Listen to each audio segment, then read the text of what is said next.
Does he have it? Medeiros is going to get it. Haven't got it! He's on the outside line though, going into the fastest corner on the circuit. Surely this can't work. Dominic Ligner has got a sensational run outside line now though for the heavy braking zone. Around the outside goes the Audi R8. Look how much Miller's caught back into play. Exactly, Miller's still start trouble. He's not on second and change. All of a sudden, Miller's back in play. Can Barry do it? Big Barry's gonna do it! Big Barry!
Ladies and gentlemen, boys and girls, welcome back for the VWSC Modern Series this evening as we're going to battle along for the 120 minutes of Sebring, or for us people to use normal language, 2 hours. There you go, around this iconic circuit. Calendar on right in front of you. As you can see at the moment, it is Sebring this week. We're in Qatar for the 100 minutes, and Imola, Spa, Le Mans test session on the 23rd of May. We won't be broadcasting that one. Then Le Mans 4.8 hours off to the Glen, Sao Paulo, Road America, Kota, Fuji, Road Atlanta and Bahrain. Now there is a calendar change happening at this moment in time. The Qatar 100 minutes will move to October 31st. Then the 2 hours of Bahrain is at the moment up for a public vote of what date we go to. So them two will change. The Qatar will drop to the bottom, and then Bahrain, we are waiting for a date to come through on when that will take place. Let's have a look at the track for today. Sebring, 3.74 miles, 6.02 kilometers, and it was built in 1950. Of course, it's set on an airfield. It's very bumpy indeed, so it's something they will have to look out for. Everybody knows Sebring. I don't really have to give you much of an introduction to this track. If you haven't raced here, well, where you been? What you been doing? You've been living under a rock. Let's have a look at the keys to the race for today. Set up for the bump. There we go. Look at that. I'm like a mind reader. Call me Mystic Meg on that one. Traffic control is going to be very difficult indeed, especially go down into the hairpin. Mind the dark. We will go day to light. They have got cat's eyes on the floor, so we will find out how they work out and whether or not they're going to be any good. Fuel 2 times. GTs are going to make 3 stops, 30 to 35 minutes per stop. They're going to go out on the medium and the wets. Hypercars 20 to 24 minutes, 4 to 5 stops. They will got medium, hards and wet tyres. Going to be an interesting one. Let's see how they go on. Let's catch up with the standings. Starting off with the Hypercar Pros. Ben Kesby out in front with 45 points. Tom Lane in second with 32, Magnus Dahlgren in third, then Johnny Gutierrez, Timon Suvic, Bradley Sellers, Troy Uyan, Ego Karabasak, Luciano Ichazo, Ryan Paulbert Reyes. Then obviously from 10 to 17 underneath that. In the team standings, British Turkish Racing Ferrari is out in front at the moment on 53 points with SKS Motorsport. Then Bad Day Racing, Team Rookie, CMS Pro Ferrari, and then Craven Racing Aurora at the bottom of that one. Going into the Hypercar AMS, it is Jerry Chen out in front on 44 points. George Angelidis in second again. This guy has spent more time being the bridesmaid than he has the bride, as poor old George. Let's hope this might be his season where he gets to wear that white dress. Eric Monet in third, and Vinicius Concalves in fourth, Mike Bice in fifth, and John Mayer, Stephen Bice, Norm Graff, Matthew Bice, Dean Clark, Zachary Chavot, Benjamin Portier at the bottom. In the teams, Akiri Mistral out in front with Maya Schenk Racing, then Trash Panda and Crazy Squirrels round out the top 4. Going on to the LMGT3 Pros, it's JT Tammy out in front on 44 points, and Dan Kirby William Snowden, Alan Holden, David Shunt rounding out the top 5. Simon Kingsbury, Alexander McQuarrie, John Uyan, Dan Fowler, and then Alexander Schultz in that one. In the team, CMS Pro Porsche with Kirby and Uyan out in front. Not quite sure we've seen that one before. Tied actually with Boyd Transport Racing with from Kingsbury and Snowden. See how they go. Interesting there as well. A couple of new drivers this season, new team, see what happens. Initial Free Racing in 3rd, then SF Motorsport in 4th. Into the LMGT3 AMS. This is going to be an exciting one and has been for the first race of the season. Vasilios Kataranakis is in 1st place on 45 points. Then Stuart Barge, Daryl Kruger, Christian Dalga, and Stephen Miller. In the teams, it is Dark Thunder Racing out in front with Pinnacle Racing Team McLaren in 2nd. One-man teams battling it out for the team championship. This is, of course, round number 2. This modern series has taken a little bit of a while to get going, but we will kick it off here as well. I'm JB. I'm going to be joined in the booth by Alex Goldschmidt, Ross Smith, and of course, as always, it is Mr. Paul Glover on the cams in the background. I'm sure we'll hear us at some point there again in YouTube chat. Limerick Johnny, hello. He says, hello, how are you? And of course, our very own Ted Kravitz there with Mr. Reese sitting in YouTube chat as well. Let's bring the man who's going to come along for the ride, who's going to sit alongside me for this whole race here, Mr. Alex Goldschmidt. Alex, welcome in, buddy. How are you? Feeling a lot better than I was earlier on this week, JP, but good to be back alongside you for this 2-hour race round at Sebring. It is going to be a tough one for the drivers involved. Absolutely. There's something we're going to have to look out for as well. The drivers are into warm-up, which generally know, as we know, which means doing a few laps, then the driver briefing, then, of course, testing pit boxes as well. That's normally the opportunity we bring this man into the booth. We all know him as Mr. Ross Smith. Well, for people who are in SGS and CMS, they know us as the man who does all the programming and everything else. But let's bring him in. Ross, welcome in. I don't know about all the programming. I mostly play with crowns and pencils and stuff in the background, making some graphical things. But it's good to be here. Thanks for having me, James. No worries at all. Dude, what's been going on this week? We'll have a chat. Let's get this out of the way. We normally have an update from you on what's happening. Tell us what has been going on with the mod, what's happening, and how much of an improvement has there been over the last few weeks? So there's been a lot of focus going across multiple mods all at the same time. Some of the ones that we've already released, like we just put out a string of the Daytona tracks all the way back from the 60s up to modern day. So lots of different variations there. So if you're running R Factor 2, you can check that out in the workshop. And then for some of the cars that we have going on, there have been some small changes, updates, mostly delivery packs because of all the races going on for the 81s, and then for the modern ones, getting those set for today. Although there's still a couple cars having to run loose skins. Hopefully we can get those in on the next one. And then in the background, we've had a lot of the Evos trying to get wrapped up. So the Acura Evo's done. The Mustang should be done pretty shortly here, and then the Cadillac as well, because fortunately they decided they wanted to change a bunch of things on that car and make my life a pain. So all those will be done. Then we'll be able to wrap up the 1985s to put those into the workshop, what we ran last year for the historics. Mm-hmm. And then we're going to be back and forth, just like a bouncing ball between updating moderns and the 1981s and the 2026 cars, just all over the place, trying to get those ready so we can release some of the modern packs we have from 2023 all the way through 25, while also updating the cars that we're running in the 2026 pack at the same time. So lots of work on the table. Lots of work been going on there in the background. I'm looking forward to seeing how this one develops over the season. Alex, let's talk about today's race. We're at Sebring. Everybody should know it, but let's see how they get on. What do we reckon is going to happen, and where do we think the flashpoints are going to be? Well, the flashpoints really here, JP, are going to be going into turn 1, of course, that very, very fast sweeping left-hander. Mm-hmm. You then also got the top part of the circuit, say like Collier Corner, Cunningham Curve. Backmarker traffic is another thing that you're going to have to master here, especially if you're in a hypercar or a hypercar RAM and you're chasing down an LMGT3. The speed differential is going to be quite crucial, but also Sunset Bend, turn 17. It always brings something to the party because there's so much damper rebound. The suspension's going to be bouncing up and down like a yo-yo on a string. So you never quite know if your car is going to be 100% compliant. Absolutely. I do 100% agree. Sebring is very, very bumpy here as well. I used to, I still know the person who drives in a motion simulator, and he does it in an SR10 in a Radical. He does turn his motion simulator down to Sebring because he said if I don't turn it down, I'll end up at a dentist the following day because his teeth will rattle out as well. So let's see how this one pans out, how this one goes. Ross, as a driver, you've driven Sebring and RF2, you know all about it. Tell us, what are we going to be looking out for today?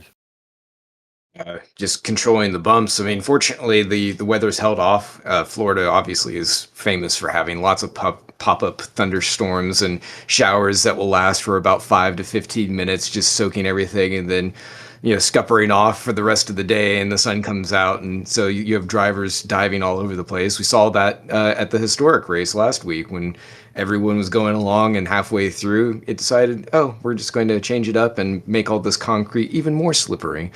But for today, everything's dry, beautiful sunny weather, and the drivers are basically just going to have to look at taking care of their tires, making sure that they hold on to them all the way through the stint, and then make decisions on if they can double stint them, save some time in the pits, because it's very slow on pit road. It's very crowded. The less time you have to spend there, the better, and more track position you can get on your competition. Yeah, I'm a little bit worried about the old double stinting, Ross, due to the nature of the track surface. You know what I mean? Do we really think double stint is going to be the way to go? Because it's asphalt concrete. We know how abrasive that could be. Is it a way? It can be. For sure, the hypercars are going to be looking at that. I think just because they've got options with tire compounds between medium and hard, they can make some more strategy play there. I think GT3s, unless you're really babying your tires or you've got an extremely comfortable setup, I think that they're much more likely to switch over on each one of their stops, barring maybe a splash and dash. But that's kind of the split of the field and the way that drivers are using it. So we'll see how it works out and who's able to capitalize on their strategy. Yeah, we're running, this is the 8th variation of Sebring Alex as well. It's been around the block a few times. It's had multiple different changes. The 1950 layout looks, well, I'm not quite sure what it looks like, to be honest, but it looks very difficult indeed. But we're on the 2019 layout now, which is great for us to sit back and see. But we are bringing some of the most powerful cars in the world here alongside not so powerful. Do we expect drama? Do we expect miscommunication? What do we think is going to happen? Well, I mean, if anyone's seen their old IMSA history, if anyone might remember an incident involving Wayne Taylor racing and Felipe Albuquerque going into turn 1 in the night. That's all I'm saying. I mean, the thing is, what you've got to have here at Sebring is a combination of a good setup, good traction out of the corners, and also it's the handling through the corners. So when it comes to some of the GT3s, especially the Porsches, especially the Ferraris, they're going to have that good center of gravity. Whereas with these hypercars that are going to be pulling a lot more speed, the closing rate will be even more enhanced, because like the GT3s, you could have a battle for first, second and third in LMGT3, and then you've got 3 AMs battling for the lead of that class. So it's a case of who picks their moments, and patience is going to be another big key, because if you make that wrong move, and it's like I always say, there's the sign of desperation under driving or the sign of urgency. The sign of urgency is when someone knows they need to make that move, otherwise their strategy is not going to work. And then there'll be the other teams that go like, we've really messed it up on the strategy. We need to go all hell for leather. And then one wrong move, and it could cause skittles at one particular corner, maybe multiple here on the circuit at Sebring. Yeah, absolutely. I think we're looking at the top part of the circuit if that all goes wrong, to be honest, up through Cunningham, Collier and Tower, the massive, the right, left, right. I think that's going to cause one of the issues if they start getting alongside people here, Ross. And, we've got turn 1 and 2. We know what that's like, the long sweeping left-hander. Then you got the wiggle of 2 to 3 and then down Gurney Bend. There's lots of things can go wrong here.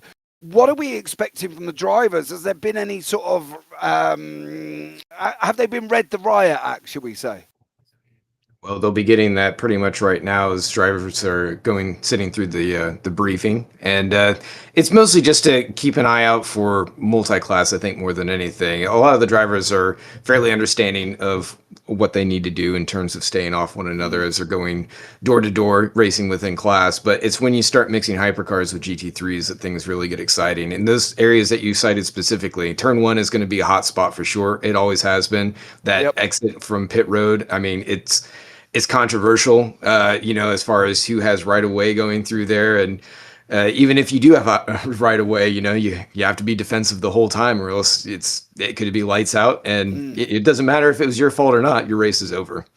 Yeah, I do agree. I think that's going to be interesting as well. And the fact that we're looking at 44 drivers around here, and it's going to be absolutely flat manic. We've got 25 hypercars from that. Well, actually, we've got more than that. I think there's like 27 hypercars or something ridiculous along them lines there as well. We've got Kenny in YouTube chat. Ross, he's bigging you up here as well. He's literally blowing smoke, bringing you apples. Mr. Smith can do it all. So talented. My hero. Ross, who'd have thought you were a hero? Sounds like I guess I am. Do you have a cape and mask, Mr. Ross Smith? That's what I'm asking. I actually do. I'm not wearing them today. It's just a bum hoodie and some boxers for today's race to give you some mental visual is that images. just is that your weekend outfit? Is it the superhero cape outfit? No. This is how I dress up for these events.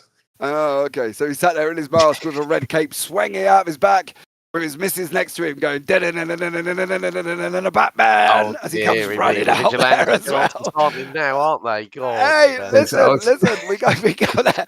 I've just been corrected. We got 28 hypercars out of a 44 car field. So what possibly could go wrong? I think there's going to be a lot of drama here, ladies and gentlemen. I think there's going to be a lot of people who are going to be in the naughty boy step. And I say that in general because obviously we've got that famous orange zone that runs down from the start line right the way down to the hairpin, and two of the most dangerous flashpoints on the circuit through turn 1, then 3, 4, and 5, and then why not? We'll just throw the hairpin in there as well. They're going to have to really get this right, Ross, because that orange zone is a nasty place to have it. Yeah, it is. I mean, in terms of just the way that the penalties get handed out, you can race as normal. It doesn't matter. I mean, you can go side to side, have a good ding dong, as you like to say.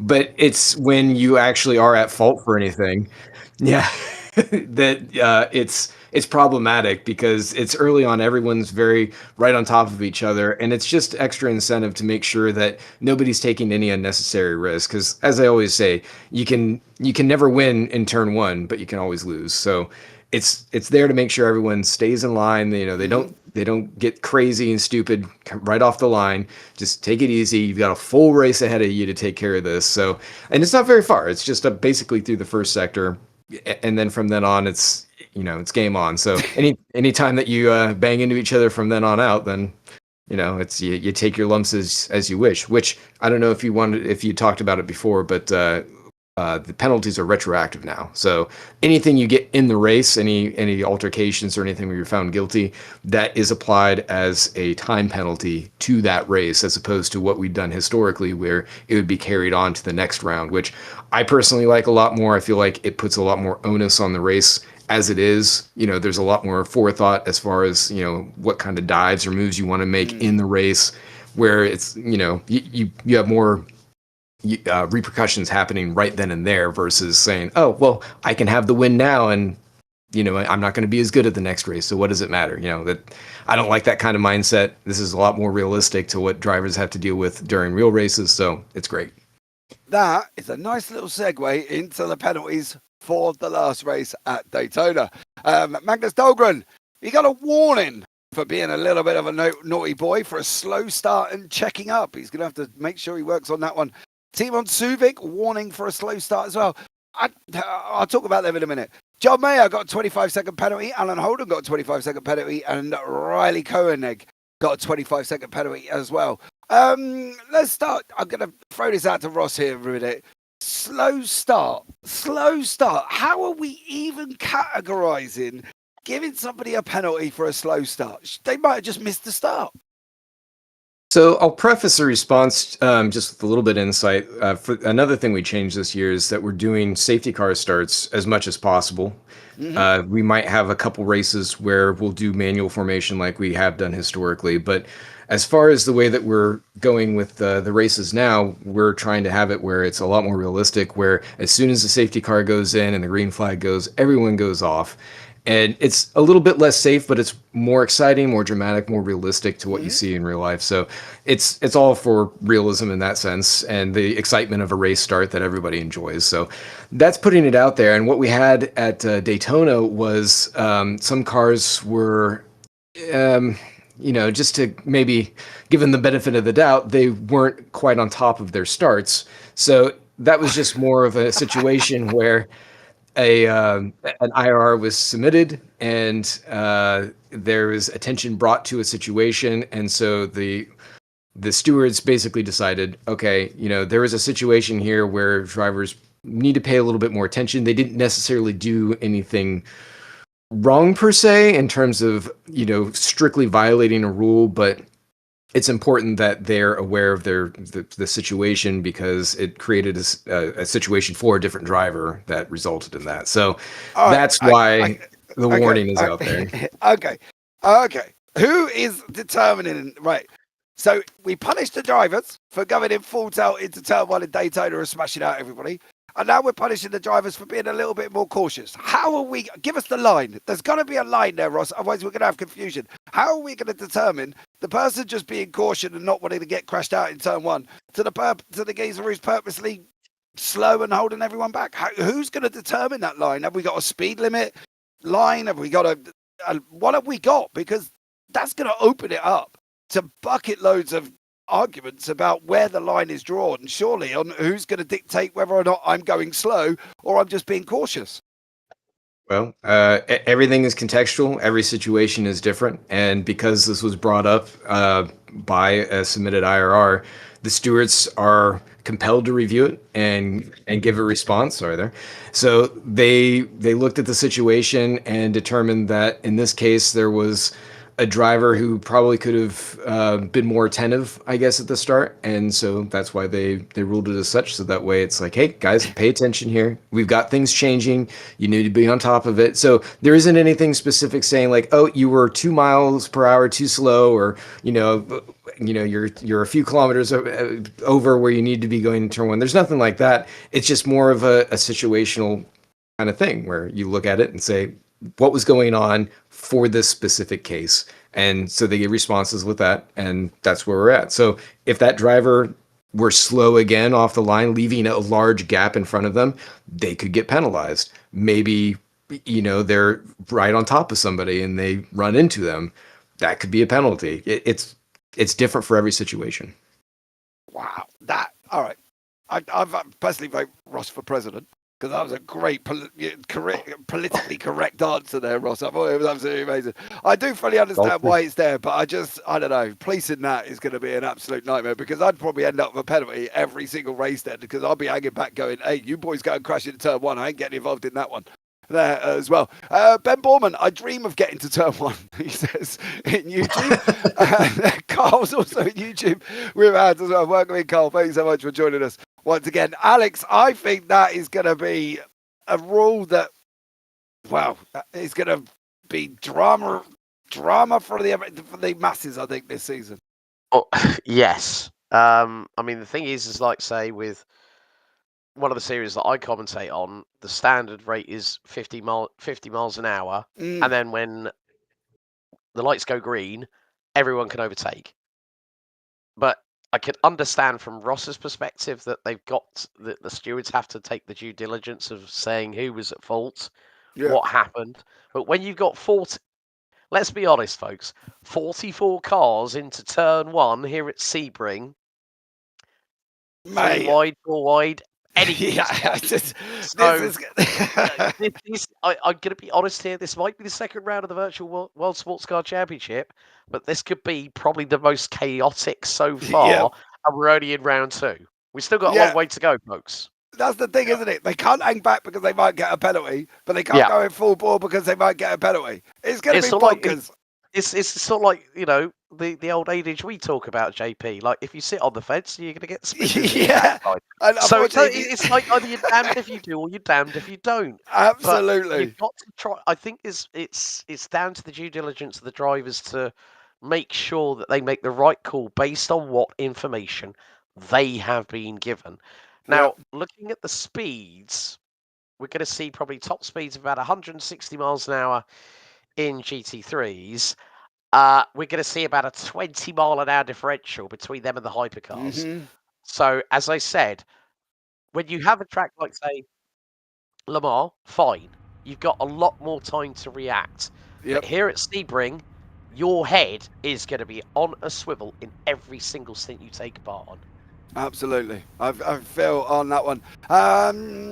Ben has had more bad luck than the dinosaur under the Astro. I fully agree with you on that one. Once again, let's bring up the grid, should we, Mr. Glover? We're not going to have a look at this one. Obviously, you can't hear Paul in the background, but here we go. Ben Kesby is going to lead the way with Tom Lane in second. Double Ferrari front row. Take a picture, guys. You ain't going to see that in Formula 1 this season. Troy Uyan in third, with Brian Hall sitting in fourth place. Then Riley Koenig in fifth, then Ryan Paulbert Reyes in that Toyota TR01, not the GR this season, with Bradley Sellers and Magnus Dahlgren in eighth place. Moving on into there, Ego Karabasat in ninth, with Luciano Ichazo in 10th, and Woodward de Bruin down in 11th. Alan Smith rounding out the top 12. Then we got Timon Suvic and Johnny Gutierrez rounding out 13th and 14th. Jerry Chen up the front again in the Curie Mystery Porsche in the Hypercar AMS. Gilles Lalonde tucked in right behind him. Then behind that is Matthew Bice with John Mayer in 18th place. Steve Bice in 19th and Norm Graff on 20th. Going down into 21st place is Ollie Day in 21st and Kevin Calhart. I'm going to go with in 22nd. Vinicius Concalves in 23rd and Eric Monet rounding out 24th. George Angelidis down in 25th. Ouch. Zachary Chabot in 26th. Mike Bice down in 27th. And Dan Kirby leading the way in the GT3 Pros. What a surprise in the Porsche. Moving on, we've got Alan Holden sitting there in second place. Great job from him with JT Tammy, John Uyan and Dan Fowler in the Porsches. Great to see the Temeraro sitting in 29th, second in class. Moving on, Vasilios Kataranakis leading the GT3 AMS, but he's not got away. He has got the Ferrari and Matty Overton in behind him. Then William Snowden in 35th, then Simon Kingsbury in 36th. Alexander Schultz in 37th, David Shunt in 38th, Stuart Barge in 39th, then Darrell Kruger rounds out the top 40 in that McLaren 720S. Moving on, in Maximilian Petravki down in 41st and Stephen Miller in 42nd. Then we've got Dean Clark in 43rd. He will obviously join on to the back of the hypercar class, I'm sure. So he'll move all the way up. Then Peter Meyer down in 44th. Great AM turnout this week as well. We're going to have 7 cars battling it out in the LMGT3 AMs. Looking forward to that one. We've got Stephen Miller in there, Stuart Barge, Petravki, Kruger, Matty Overton and Kataranakis. That's going to be a class to look out for here this evening. So pay attention. Right, ladies and gentlemen, you have got about 90 seconds to run and grab a drink, get your popcorn, get your snacks, get your Pringles, get whatever you want, because I can tell you what, if we get through turn 1 with 28 hypercars that don't cause one bit of drama, we've got better racers than in the F1. If we don't, I'm expecting this to go absolutely dramatic. We will bring replays, but let's do it after lap 1, get lap 1 out of the way, and we'll catch up with everything that's going to happen at the start, because I can tell you what, it's going to be dramatic. Alex, final word from you. What do we think is going to happen? Hold on for the ride, folks. It's going to be a bumpy one. Absolutely. All I had in my head then, Alex, was Harry Potter, the head on the bus. We're going to be a bumpy ride. Anyway, Ross, final one from you. What do we think? Ross? Good luck. Well, there you go. There you go. Thanks, Ross, for that. Yeah, Ross with the insightfulness there. But you can see why he drives, can't you? You know what I mean? Right. He's like, thank God I'm not out there. Yeah, I know. He's probably sitting there praying. You know what I mean? Sitting there with his Batman helmet and his cape on, just pretending he's Batman. And one of the things I am worried about here, there is not a big gap between GT3s and the hypercars. If the hypercars go bang, the GT3s are going to be coming in like an absolute bowling ball and a pinball. So hold on to your hats on that one, because I would be wanting to drop back a little bit further if I was leading the GT3s from Dan Kirby at that one.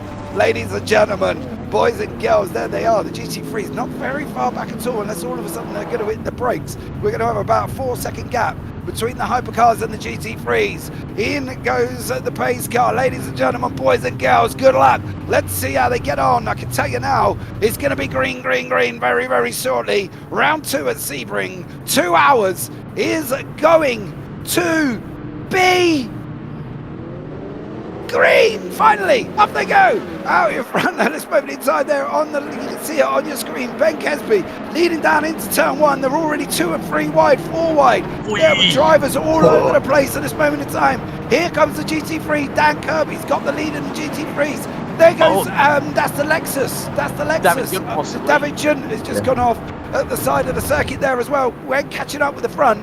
Ben Kesby still out in front, on the way round, down through Gurney Bend we go. It's a hypercar. Ben Kesby still leading the race, Alex. There was drama for David Junt. I'm sure there's going to be more. Yeah, and to get through turn 1 with 44 cars in total, and only David Junt ending up exit stage right, that was very, very lucky. Oh, no! No, that's one of the Toyotas of the barriers, I think. Yeah, down at the bottom there by the hairpin on the run round. Up through Fangio, we think it's George who may have gone off. There's going to be a lot more drama there as well. There's GT3s in the hypercars. Yeah, there was not a big gap. There was not a big gap, Ross. This is always going to happen if the hypercars went off. I think they got held up over at hairpin as we saw one of the Toyotas. Yeah, right there. I think that was Ryan Paulbert Reyes. He got caught up. A lot of George the is there as well. Ross, are we going to? Are they going to? Do you think they're going to look at that start, because that gap from GT3s, was it enough? They got 2 seconds I think it behind. was. Yeah, the gap was good. I think that just when they got to hairpin, they were still pretty close together, and as soon as the field gets clogged up there, I mean, everyone's coming in so fast.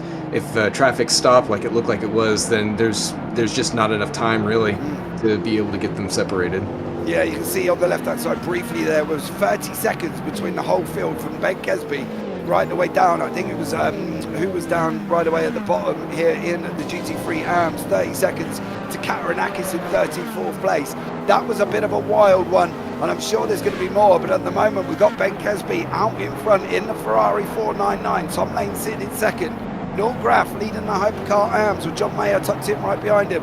Dan Kirby leading the GT3 Pros with Alan Holden only three tenths in behind him. Petrafsky leading the GT3 AMS. He's side by side with Barge at the moment.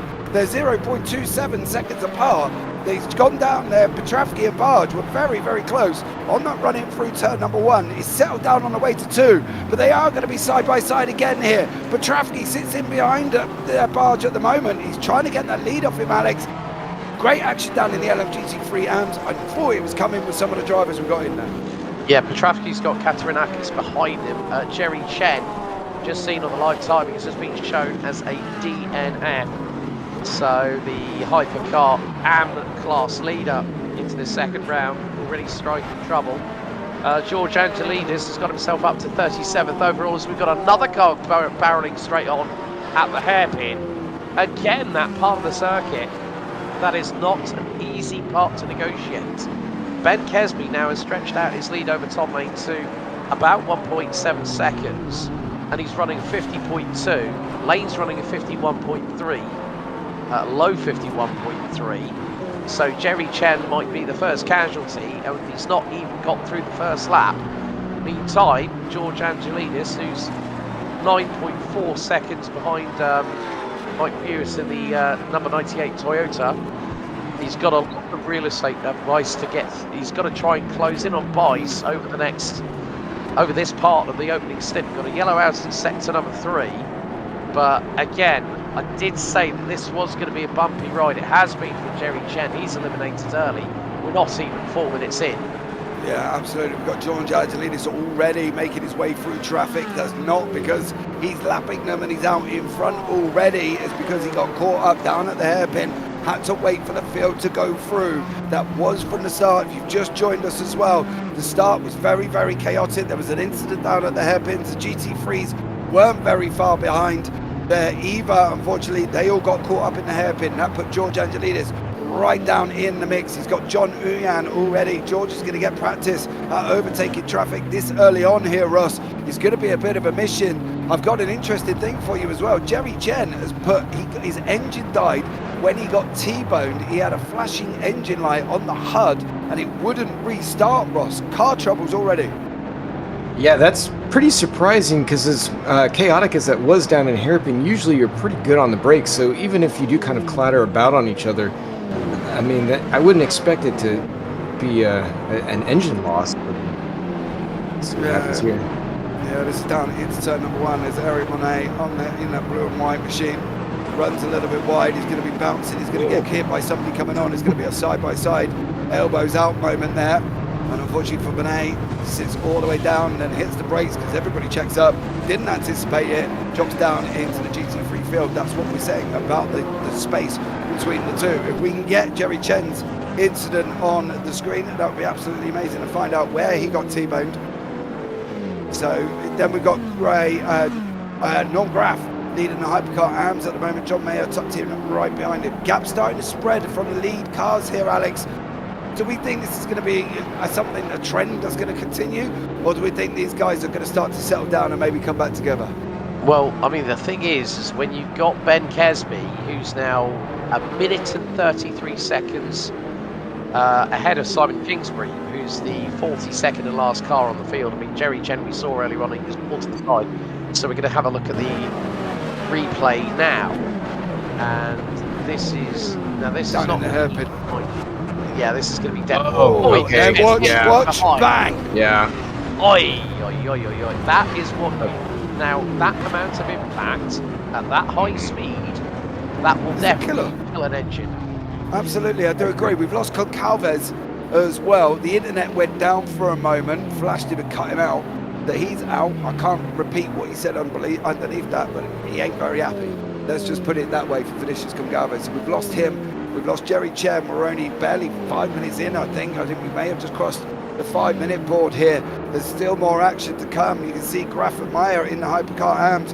One of the closest battles on the screen at this moment in time. I'm sure we'll be able to look at that situation that's happening currently at the moment. In Matt Bice is there as well. Stephen Bice, he's not too far away from Ollie Day currently. He either battles down in the GT3s. Dan Fawler and JT Tammy not far apart whatsoever.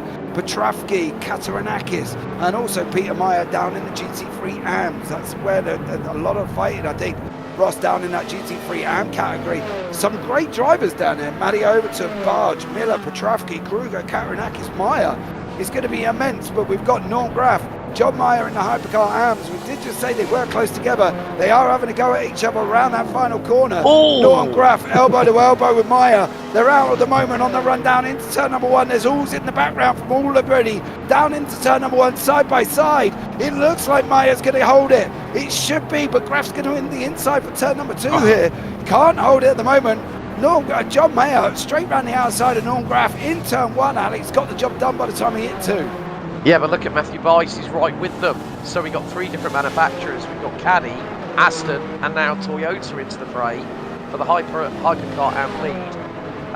Kevin Garlord in the Genesis, number 10, is in the pits. Simon Kingsbury in the 68 is just DNF in one of the 2 LMGT3 Mercedes.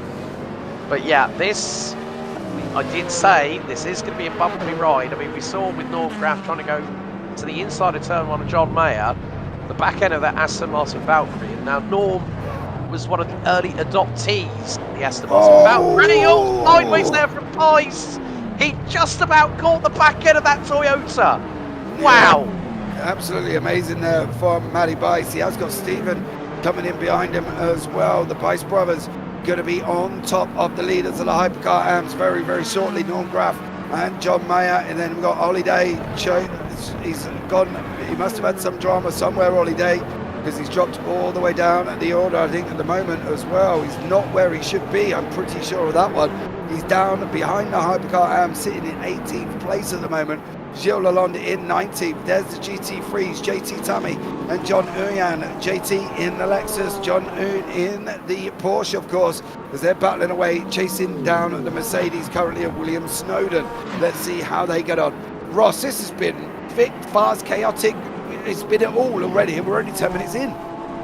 Yeah, a lot of scrapping going on here, and a lot of the drivers trying to stay on top of their cars. And I noticed as the Bice brothers were going by that, and you can see some of it there too, that the discs are really starting to glow up. And I just peeked real quick at the temperature. It's warm. It's 30 degrees air, and the track is about 43. So they're already putting those things on their paces. So they got to stay on top of the resources and make sure they're not pushing too hard, or by the end of this stint, they're going to be all over the track. Yeah, it's going to be a very slidey car if they keep running these tyres as they are at the moment. It's going to go up. Kingsbury out at the same time there. Yeah, he was sitting in that Genesis GMR. Kingsbury in the Mercedes Evo, I should say. This is George Angelidis' his moment down into turn number into the hairpin. Bang! Up the rear end of Jerry Chen. That's one way of getting rid of your rival, George, I suppose. Round he goes there onto the grass. Unfortunately for George, bouncing along. I believe he might be waiting for Jerry to come back through. Yeah. I think he is at the moment. Obviously got confirmation that Jerry could not get the car started. DNF'd, unfortunately for Jerry. George has had to get on his way. Put him out of position. He's down 25th. He's just cleared the last GT3. So George moving up through the field at this moment in time here, Alex. But he's still got a long way to go to get back to where he was. Oh, this is really heating up. Snowden has just gone off track. JT, Tammy and the Lexus are trying to go around the outside of him. And this could be an opportunity here for John Uyan to maybe pick up the pieces. And Tammy is still not giving in. He's possibly got the out. Well, this is going to be a right-hander coming up. So front. Did you see how deep that red those brakes on that Lexus RCF were glowing? But Snowden just made a bit of a hash of a couple of corners. And JT Tammy is now seeing the opportunity come his way. He knows that if Snowden makes a mistake in that Merc, he will be through past him without any hesitation whatsoever. And now this is crucial here at Sebring. It is about patience. It is about picking your moments, as they're going to very shortly be going through into Genderbean. Snowden again blocks Tammy, but had the racing line then go through Adam Bishop into Genderbean, now into Lamar. And this is where the Lexus might be able to get the legs on the Mercedes very shortly if Snowden does not activate the corner correctly. However, he does. Yeah, we'll find out how these guys get on in a moment on that run down the Ormond, down into Sunset now as well. Oh, all right, we're going to a replay here of Dan Fowler looking at the action here behind him, going into the hairpin for the first time. Wow. Fred the Eye Son. Nope, he goes and hits the Tamarero. Now there's people all over the track at the moment there as well. It just looks absolutely like somebody's just thrown Skittles on the floor and say pick a colour. It's going to be absolutely mental. Here we go, ladies and gentlemen. JT and Alexis is going to try and run round the outside of that Mercedes. Snowden holds it on, but it's going to give JT the inside for turn 2 if he got a bit of a run. Snowden blocks him off, puts that Mercedes into the middle of the track. The Porsche tucked in behind him at the moment here, and Ross.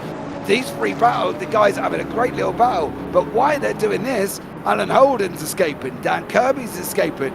Although it's 2 hours, do they need to be doing this, do they need to be doing this very early on? Well, they don't need to, but they're probably having a great time doing it. As JT's throwing everything he can to try and... Oh, the Porsche is coming! Listen, the Porsche is coming, he's going to hit him! There we go.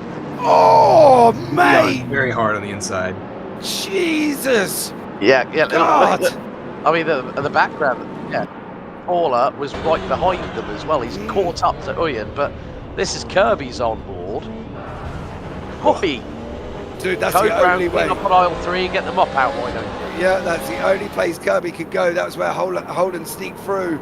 But you've seen it there as well, that Porsche, John Uyan. I tell you what, Uyan must have been snapping on that pedal like an absolute trooper. His right leg must be bigger than Ross Smith's left arm at the moment, because he would have been stamping on that to try and get that Porsche to stop. Now it's still the battle in the GT3s. It's Hypercar on the way through as well. Through here, JP. He's trying to wiggle his way through at this moment in time. In through Genderbean, coming into Le Mans. It's down that run down the Ormond again, Alex. These guys going to go once more. And now we've got Hypercars just thrown into the mix for good health. Yeah, Kesby and Lane making their way through. And then in the background, I see Kadamsak, Troy Uyan. Bradley Sellers has just got through on Brian Hall, who's dropped past Witter De Bruyne, as again JT Tammy is trying to put the frighteners on. He's throwing everything, including the Japanese kitchen sink, at William Snowden for that 3rd place. But yeah, Uyen is there, Fowler is about 1.4 seconds. Sort from one, wasn't it? The first lap. Yeah. Just straight through, unfortunately for Mike Bice there. Didn't really see a lot on that one. It's going to be a bit of a mental start. We've known that and we've seen it and we've seen what happened. Let's see for the rest of the race what goes on. Kirby leading the GT3s, Holden, Snowden, JT and Uyan. This is a battle that's not going to stop. Fowler's now catching up as well. I don't think Overton's even a million miles away, or Stuart Barge. I think this could be an interesting little fight developing very shortly. There's a hypercar in the background currently at the moment. He wants to get through. There's a big old set there as well. Oh, a little bit of a nudge. That Porsche, I tell you what, he ain't holding back there, Ross, but John Uyan's got to be careful. That's twice he's had a snap at that Lexus. Yeah, well, he's very advantageous for any kind of situation that's being presented, and he knows that if he's going to be able to have anything on top of JT Tam, who's very quick in that Lexus, he's got to try and get it done now, because come later in the race, I don't know if he's going to have as many opportunities. Yeah, on board with Stuart replay, Stuart Barge here as well, into the hairpin he goes. Oh, no. Overcooks it and there, and I think that was somebody else actually spinning in front of Barge. Yeah, that was one of the McLarens, I think. Yeah, I think so. Because there's a lot more drama there. I think that Porsche may have been slightly involved as well. She can't get a chopper shot to decipher who that was on that one. But these three still going at it full bore at the moment. One of the closest class battles on the racetrack. There's a yellow in sector 2. I'll worry about that in a minute, because you can see on the left hand side there's 3 hypercars. One's tucked in, he pulls out, tries to make the move. He's going to pull out, and all he's going to find is a rear end of a Porsche sat there at the moment. They're going to go side by side currently round that final corner. They're going to try and sweep round the outside here. That wash is going to wash out. He's going to wash. Oh my God. The Lexus was going to wash out. Bradley Sellers has just done a number on Riley Koenig. That was for 5th place. But Bradley Sellers, out of Sunset, threaded the eye of the needle in that BMW number 24 hypercar.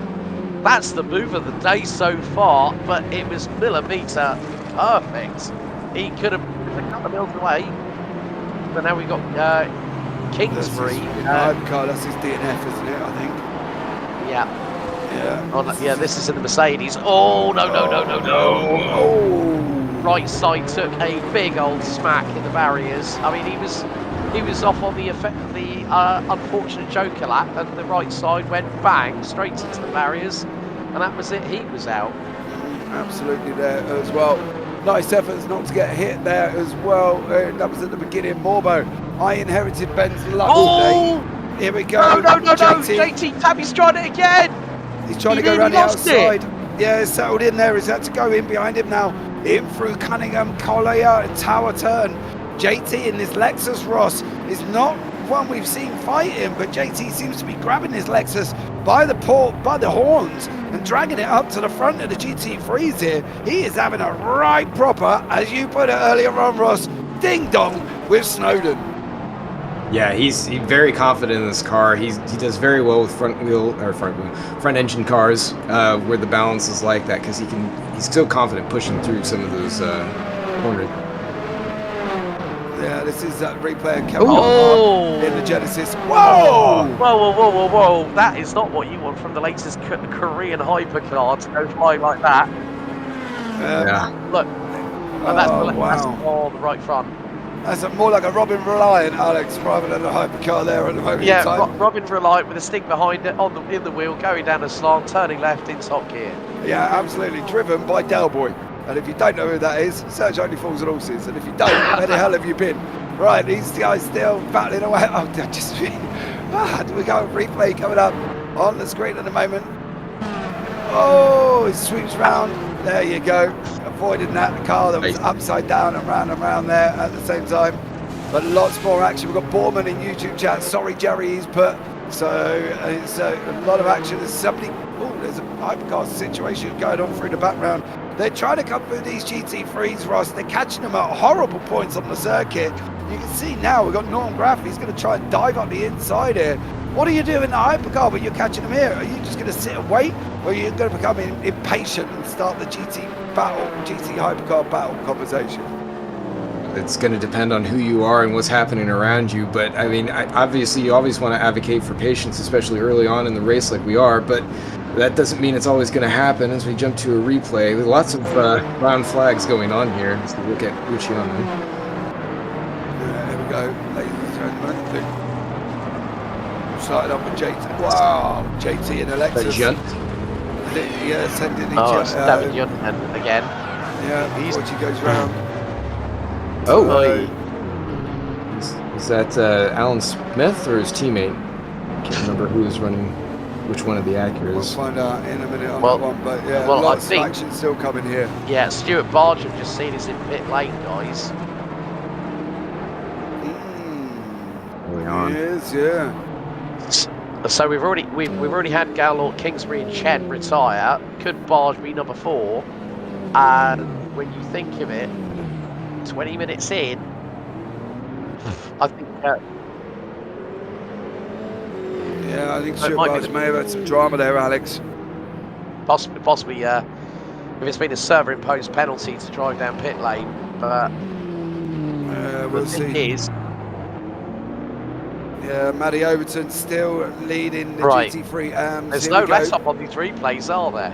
No, there's one after the other here. We don't want to broadcast the replays. There is live action, but we'll catch it up. There you go, off the bike. That's one of the bices. Sent him off into almost had yonder. Upside down. Oh, he did. Wheels off. Right front, Yeah. came off the car. Bye-bye, Stuart Barge. Unfortunately for him, he's now got a Robin Reliant there as well.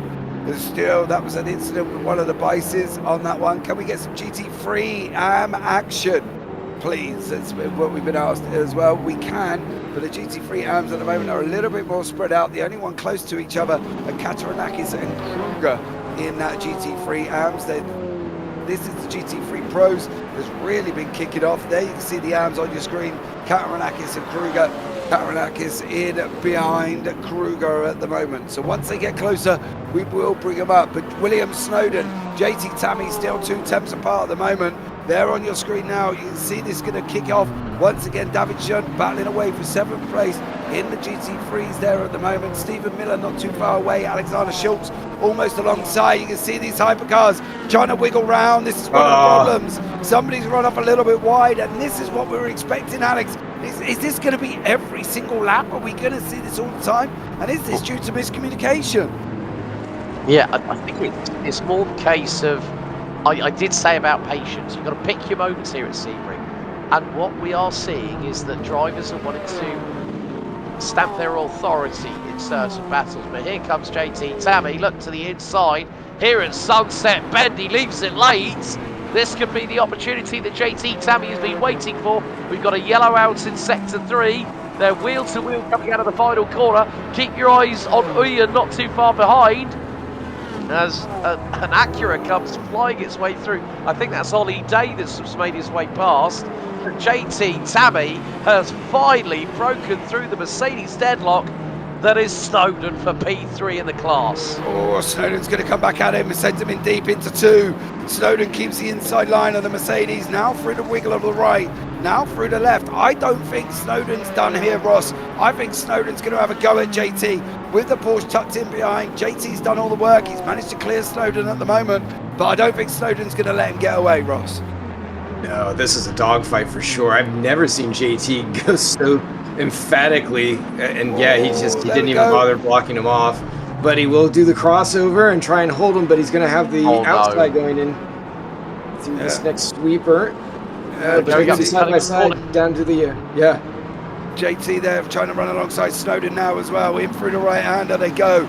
This is the run in through Cunningham, now through the left of Collier. JT and Snowden are not doing this at the moment. They are not giving each other a single thing, a single parlay, a single move. Snowden swapped underneath him. It's now going to be a ding-dong run. Down through the right-hander, through Bishop, into Genderbean as well. Through Le Mans at the moment, you can see it's now Snowden in front of JT.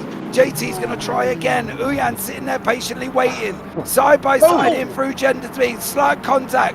Snowden's going to say, Nickers, skip the corner. I'm coming back at you, JT. Snowden's coming again. He's got the clubs. Watch out for now Uyan. Uyan's going to go as well. It's going to be a free wide with a hypercar on the left-hand side. It's going to be a free wide with the GT3s. This is absolutely mental, and we're only 15 minutes into this race. Watch They're not going to burn it 3 wide.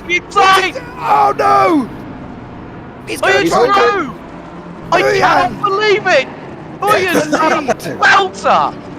Takes the lead of the race, but they're not done. Snowden's still coming at him across the line. He's going to have the inside line into Le Mans now. Snowden's going to get Uyan, I think, here. He's going to push him along very, very nicely. He's going to have the inside in for 2 if Snowden can keep it alongside. But John Uyan, if there's a vote for mover of the race, Ross, we've got to give it to him for that one. God, this is just absolutely insane. We're only an hour and a half left in the race, so like we haven't even gone a quarter in. This is impressive. Yeah, these guys are going to be coming out. I tell you what, it's going to be sweating harder than Mix it a blanket. Yeah, there you go. You're going to be politically correct on that one. There was. I would end up getting myself in trouble if I was really going to say what I wanted. But let's just say what they're Paul going to be. said to us just now, because you lot can't hear him. Yeah, exactly. We're trying to keep it clean here as well.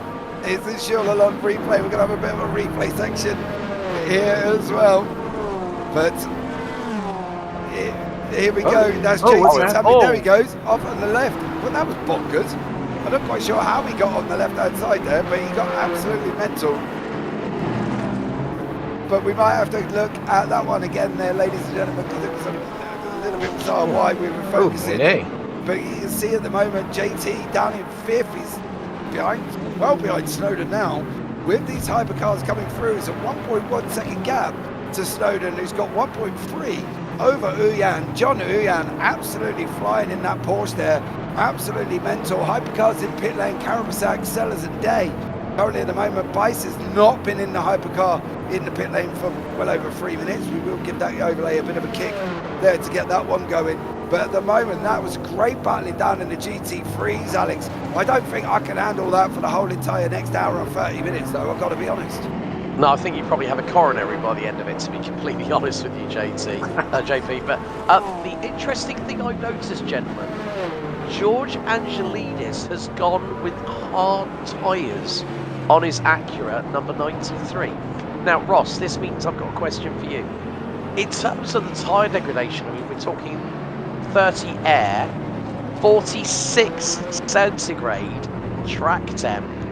Has George decided to play his trump card, so to speak? I think this is always in the cards for him. Those hard tires perform much better when it's hotter out, and knowing George, he's probably cooking his fronts dramatically. That's so bizarre. Whoa. Is that real Lalonde? Yeah. I wonder if that's got to be mechanical or something technical. There's got to be some form of drama there as well. I think he may have been hit before. Yeah, possibly. there may have been contact on that one. But you can see now that with Tammy, that Tammy Snowden battle settled down a little bit. None of the hypercar arms are really, really close together. Miller and Petrovsky, a couple of seconds in between them at the moment. And then we got Koenig and De Bruyn. They're having a bit of a battle in the hypercar pros, of course. But I've got to be honest, this is one of the mentalist starts I've ever watched here. I think, Alex, at the beginning of Sebring, it's been absolutely bonkers. It has bonkers, I think, is probably an understatement, being politically correct here, JP. Absolute. It's been a maniacal first. What is it? We're coming up to nearly the opening quarter of the race, and no one has. No one's been able to get into that flow state where they're able to run their own races. We still continue to watch Riley Koenig in the number 34 Ferrari 499 battling over with Woods De Bruyn.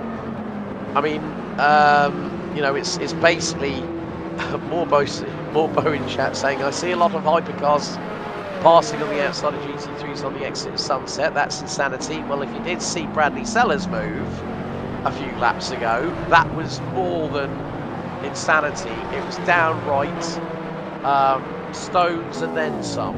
And he said that's asking for the Corvette one finger salute. Now, if you folks know at home what that is relating to, I'm going to mention 2 drivers, Danny Ukadea and Augusto Farfus. That's all I need to say on that one. But it just goes, it just goes to show the difference that we're seeing between the hypercars and also the GT3s. Now at the moment, looking at the GT3s, we've got now in LMGT3 itself, we've got 2 of the top 3 in the LMGT3s. They are both Porsches. So Daniel Kirby leading, Alan Holden, who we've seen in previous series in the Ferrari 296, now switching to the Temerario GT3. He's second in the class. John Uyan, after mugging both Snowden and Tammy, who were battling like 2 petulant children in the playground over the last swing, over 3rd position. You've then got a Ferrari leading with Matthew Overton in GT3 AM, and then Petrafsky and Kruger rounding out the top 3 in the AM class. And then you've got Katarinakis, who's actually closing in on Daryl Kruger for that 3rd spot. Lots of action going on. Katarinakis is there. You see him in that Mustang. Kruger in front of him, of course, here in the McLaren 720S Evo. Ross, if you're in this race, dude, you'd be sweating absolute buckets by now. This has been a bit of a mental start. It's starting to settle down now. Thank God, you know what I mean?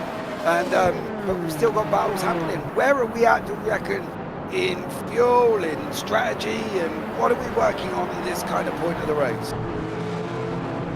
Well, I think it's for the GT3s. You're pretty much just doing everything you can to make sure that you fill out 4 full stints, so 3 stops throughout the race. And I think that's going to be relatively easy for them. You might have some variances in pit stop timing, so they might be looking at that. Maybe if 1 or 2 could eke out a little bit more. I don't know if you can get a full lap. Some of it might depend on the car and the driver. But if you could do that, then that can set you up later in the race for sure. Maybe doing a little bit of short filling, some of that's in the cards. For the hypercars, I think that they're going to be looking at how the opening stint's been, chaos, and then going from there to try and come up with ideas of what they're going to do. Like you saw with, Alex was saying with George taking on the hards, that's going to help him early on if he's somebody who's been using up his tires. If you've got someone else who's stuck on softs or started with hards and are trying to double or maybe even triple stint, then they're going to be maybe taking it just a little bit easier and trying to make up that time on track. So everybody's kind of doing their own thing based off of what their cars and their skills will give them. So we'll just see how this goes. But it's, time to catch your breath. Yeah, absolutely. This bit in the middle is giving us a little bit of a break here. Katarinakis and Kruger still providing the action. Keep an eye on Monet. Looks like he's going for 4 stops instead of 5. Unlike the other hypercar AMs, I wouldn't be surprised if somebody's going to have a go. There's yellow in sector 2. Now at this moment in time, we'll find out who that is. But this has just been absolutely bonkers. I'm going to need some throat lozenges after this one if it carries on with this amount of action that we've had here as well. Eric Monet and Chabot in the hypercar AMs sitting 6/10. Well, they were. Is now out 1.1. Listen, this is the battle going on the screen. It may have caused that. David Schultz not far apart in the GT3 AMs. And then, of course, we're looking at the Kruger Katarinakis battle. This is one of the closest battles on the racetrack at this moment in time here. I would have thought, Ross, this really would have sorted out. This really, let me rephrase that. This really would have been a track for this Mustang and Katarinakis. Lots of power corners, lots of, keeping on the power for long periods of time here. Is it not really a track for the Mustang, do we think? It should be. It's a car that tends to understeer, which over a lot of the bumps, I think is something that you want to pull out of your car. I think that it just comes down to the way it's being driven. I know that Vasilis hasn't had a ton of time to be able to get behind the wheel and put some practice laps in. So unfortunately, there just aren't a lot of other Mustangs in the field to kind of get a good comparative to. But I know that it did pretty well here at VMSC on the NARS sister race that was held on Thursday. So it has a lot of potential. I know that there are some BOP adjustments that are coming to it to give it either a little bit reduction in weight or better tire management. So some of that might be going through and playing out so far in the early on for Vasilis, but it should be a good car overall, especially coming out of this race. Let's see how Katarinakis gets on here. This is non-graph. Having a bit of drama onto the grass. He's not going to get that stop. It's brake. Don't work on grass in these cars, Ross. They're very, very slick tyres. Very difficult to get a car stopped on the grass here, especially places like Sebring. Yeah, he came in pretty fast on that corner. You could tell just by the attitude of it, and he just, he caught it out wide. And that's going to be something that I think we're going to see a lot more as time goes on and the drivers pull out through here. If they haven't done anything with their tires, I know that coming out of the pits, if you're on used tires and you filled it up, the shift in the weight and the balance of the car is so dramatic. It can catch a lot of people out. Even if it feels kind of the same at first, you'll just come to that one corner that you feel like you've been taking the whole time the exact same way, and suddenly it just isn't. So I think that might be something what we saw just now. Yeah, absolutely. The Porsche peels off there for Schultz. There is something going on with the Hypercar GT3s in the background there. They were running 2-3 wide almost down the Ullman in through Sunset. But let's keep an eye on what goes on here. Once again, it's starting to spread people out now after that chaotic start. Dean Clark and Mike Bice are close together in the Hypercar AMS. That's going to be an interesting one to keep an eye on and see how that fuel in that fire develops there as well. You see the names going across the top part of the screen. JT Tammy and David Jun, both in the Lexus RCF GT3. There was also a car change as well. I picked up on Ryan Paulbert Reyes come out of the Porsche for this one, Ross, and he's in the Toyota. Yeah, that was a bit of a change for sure. I mean, he spent quite a bit of time working on the liveries for sure for the Porsches, and then I know that he was showing off some of the Toyota things that he'd done. I think he just said that that car was it felt good to him, and he just wanted to make the switch. So here we are. Are we going to have to tattoo his insides, Ross? Because normally we cut him open and it's his Porsche on the inside. Are we going to have to change it to a deserter or anything there for Ryan Reyes? You sound like George, but yeah, that's. I don't know that he was so much. Oh, Miller! Isn't it? No, it's not Miller, is it? Who was that? That's in the McLaren, I think. 720S there has just gone round. Kruger? Yeah, it might be Kruger or because that ain't Miller. It is Miller's Kruger. Miller's in his green and orange like normal on this one.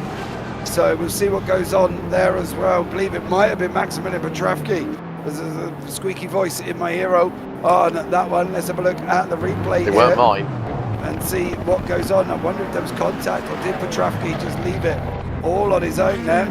No, he loses it all on his own. He goes round, unfortunately, and just faces the wrong way. So let's see what continues to go on there as well. Toyota gave Ryan a suitcase with money. Ross, that guy on YouTube chat as well, for him to desert Ryan Paulbert Reyes' traditional Porsche. What do we think, Ross? Was there a sponsorship deal from Paulbert Reyes there? No comment. So let's see how it goes on. We got Alex back in the booth as well. Oh, he's cutting on the grass there as well, unfortunately. I was going to say if the Nikkei was going to say the yen was good against the dollar, then right, got on a good deal. You never know. On that front. Yeah, maybe he might have been offered something there for Paulbert Reyes. The conspiracy could go on forever here, Alex, doesn't we? We normally say there's no smoke without fire, so I'm sure there wasn't a paid confirmation going on at all. On that one, Matty Bice chasing down on Jeff Mayer at the moment in the Hypercar AMS. This is a battle for second place overall. They're past the Lexus there as well. This is going to be a looming battle for the next hour and 20 minutes, Alex. I think that brief 5-minute moment gave us time to catch our voices, get drinks and whatever else. But it was a chaotic start, wasn't it? Stone the bleeding crows is all I'm saying about that one, JP, because you and I, like we commentated on plenty of races here. I have never seen so much madness in the first 30 minutes of a 2-hour enduro. So I'm going to say that again, 30 minutes. I've seen races that have been like 40 minutes long, and they've had about a third, maybe even a tenth of the action that we've seen in round. Exactly. Definitely not like watching the F1 at Monaco there as well. Mr. Bartlett in YouTube chat, this looks awesome. It is definitely, it's absolutely mental. 40 cars now on the racetrack because we've lost 3 already. We lost Jerry Chen whose car would start after getting absolutely T-boned like a steak in a steakhouse. Then Simon Kingsbury, unfortunately, he went out as well. We've lost Vinicius Calves. He had internet issues. Kirby and Snowden have jumped into pit lane, so that's going to be an interesting one here as well. Meyer and Bike still having a good old battle up in that Hypercar AMS. They're not very far apart whatsoever. JC Tammy and David Jun are 13 seconds. If we could pick up on the Meyer battle, that would be absolutely amazing, Mr. Producer, as they are not stopping away from each other at this moment in time.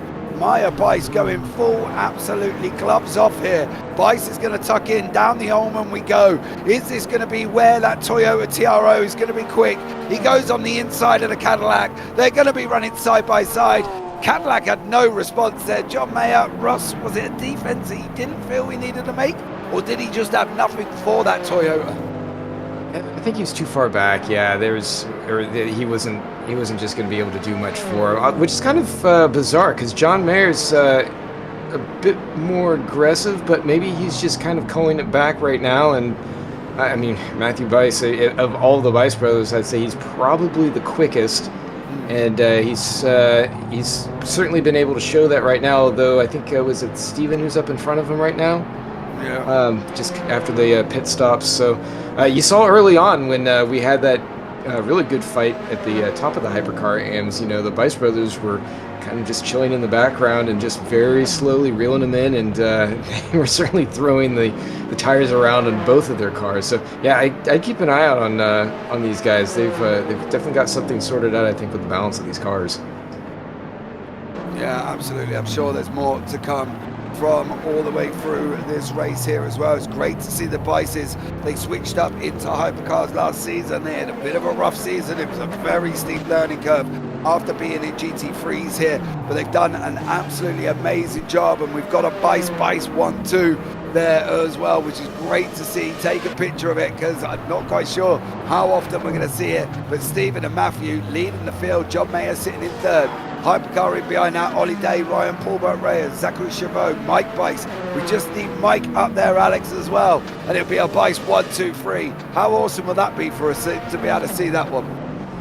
Yeah, exactly. But we have had a bit of a change at the front end of LMGT3 because JT Tammy and David Yun, who were leading an Lexus RCF 1-2 in the class, have now been overtaken by Daniel Kirby in the number 90 Porsche 911 GT3, so he's back to the lead in the class. Yeah. But Oliver Day and Ryan Paulbert Reyes, they're battling away for position at the moment. Now this is for 13th and 14th in the Hypercar side of things. That's 16th and 17th overall. As we're coming up towards the 3/4 of an hour mark. A big thank you to everyone that's watching at the moment. That's already been tuning in and chatting along. So if you are in chat, don't forget to give us a like, share and subscribe on the respective channels. Also, show your support for who you're cheering on for today. So I hope you've got your popcorn, your favorite voice and all that. Yeah. Here we go. They're going to have a replay. Now this is Katrinakis. Oh, no. Was there anything there, Alex? Was there anything there, do you reckon? Well, I don't know, but I think maybe. Was there a contact? Or did that Mustang just kind of lose its way a little bit? Well, I think the Mustang losing its way. Yeah, oh, come on, mate. It wouldn't be the first time we accused the Mustang of losing its way in any form of simulators we've commentated on, have we? To be honest with you, there might have been a slight glancing blow to the right front fender of the Mustang on that one. Yeah, we'll have to see if we can get a close-up on that one. Holden and Uyan now back together in the GT3 AMS. Of course, Kirby out in front after they all went in pits. Interested to see that Uyan, Holden are ahead of Snowden and Tammy. John Uyan, Alex driving absolutely out of his skin at the moment. They were locked up in that right little ding-dong. Now he's got ahead of him. He's got Holden in behind him. He's jumped Holden as well in the Tamarero. You know, there they are on the screen just on the bottom. It's been tough for John Uyan, but he's managed to pull that car from 4th to 2nd, and that's purely his own doing. That's nothing, he's not been given anything, no incidents. He's done a great job with it.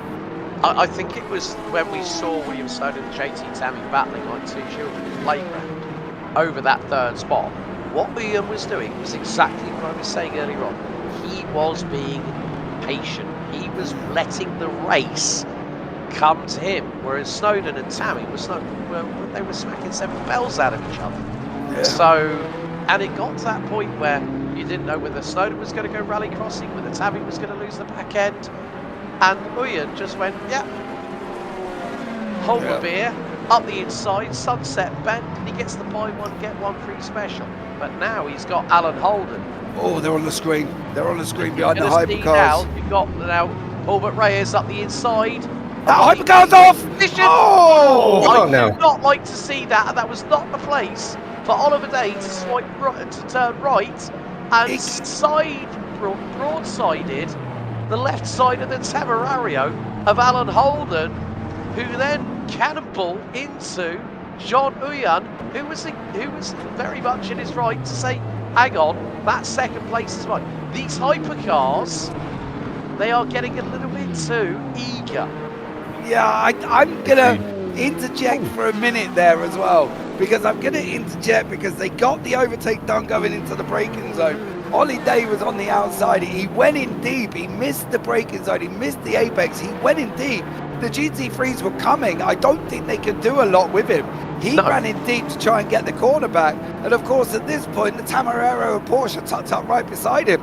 I do agree with you. I think they need to calm down a little bit, but I'm also do agreeing that maybe that wasn't necessarily Ollie Day's fault, and he over missed his braking point here, but that Tamarero was alongside. So it's 6-1, half a dozen of the other on that Here one. we go. There's There's the Karanakis' glance. battle. Oh, There's that, the glance. I told you with regards to Karanakis, it was Yeah. the slightest, but that's at over 150 miles an hour. yeah, I think he tickled his beard on that one. That was George on that one. Ross, welcome back in there, dear sir, as well. It hasn't stopped, Ross. The action's still going. No, this is great to see. I'm sure they're all sweating. I'm sure there's all kinds of sweary bits going on into the helmets for each one of them. But yeah, as you're saying, it's very close out there, and this is always one of those tracks where it's a lot of high-speed sections. There isn't a whole lot of room, and just because of the nature of the track, it narrows and widens in very interesting ways that create those pinch points. And as you're going in and committing, sometimes you're not going to quite hit those spots where you think you're going to have as much room as you can. And I think we just saw a good example of that with George and Vasilis as they were going through the twisty bits there on the backside of the track.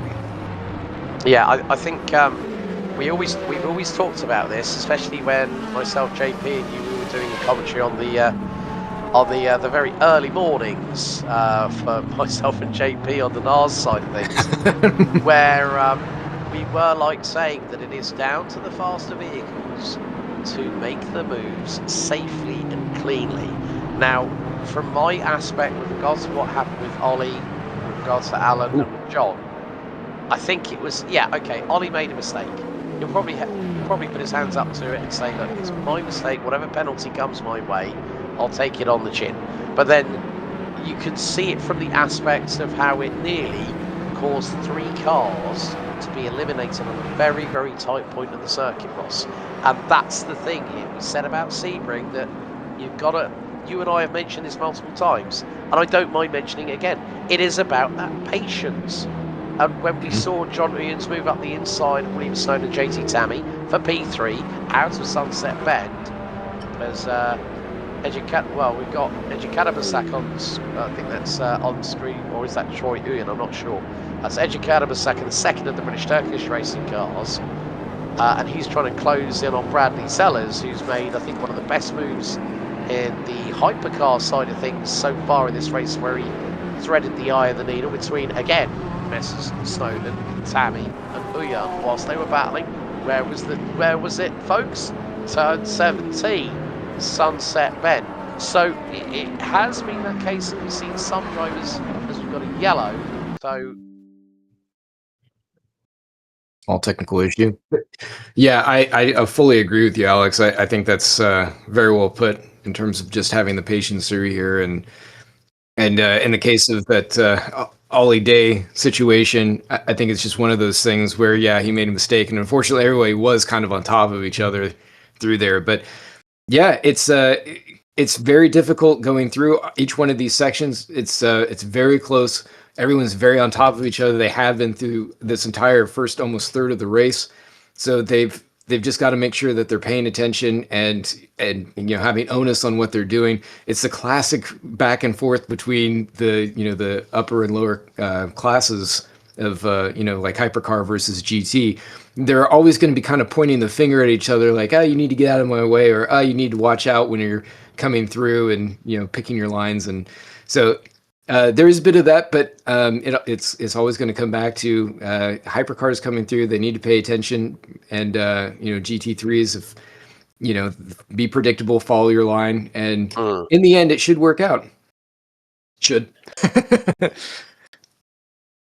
Yeah, of course, folks. Yeah, we just please bear with us. We are having some technical difficulties with regards to the stream at the moment. But yeah, we're now seeing a second run of pit stops. Mike Bice is in, George Angelidis, Wouter De Bruyne from fifth spot on fifth position, Magnus Dahlgren, who we've not really talked about in the 007 Toyota, has now decided to come in.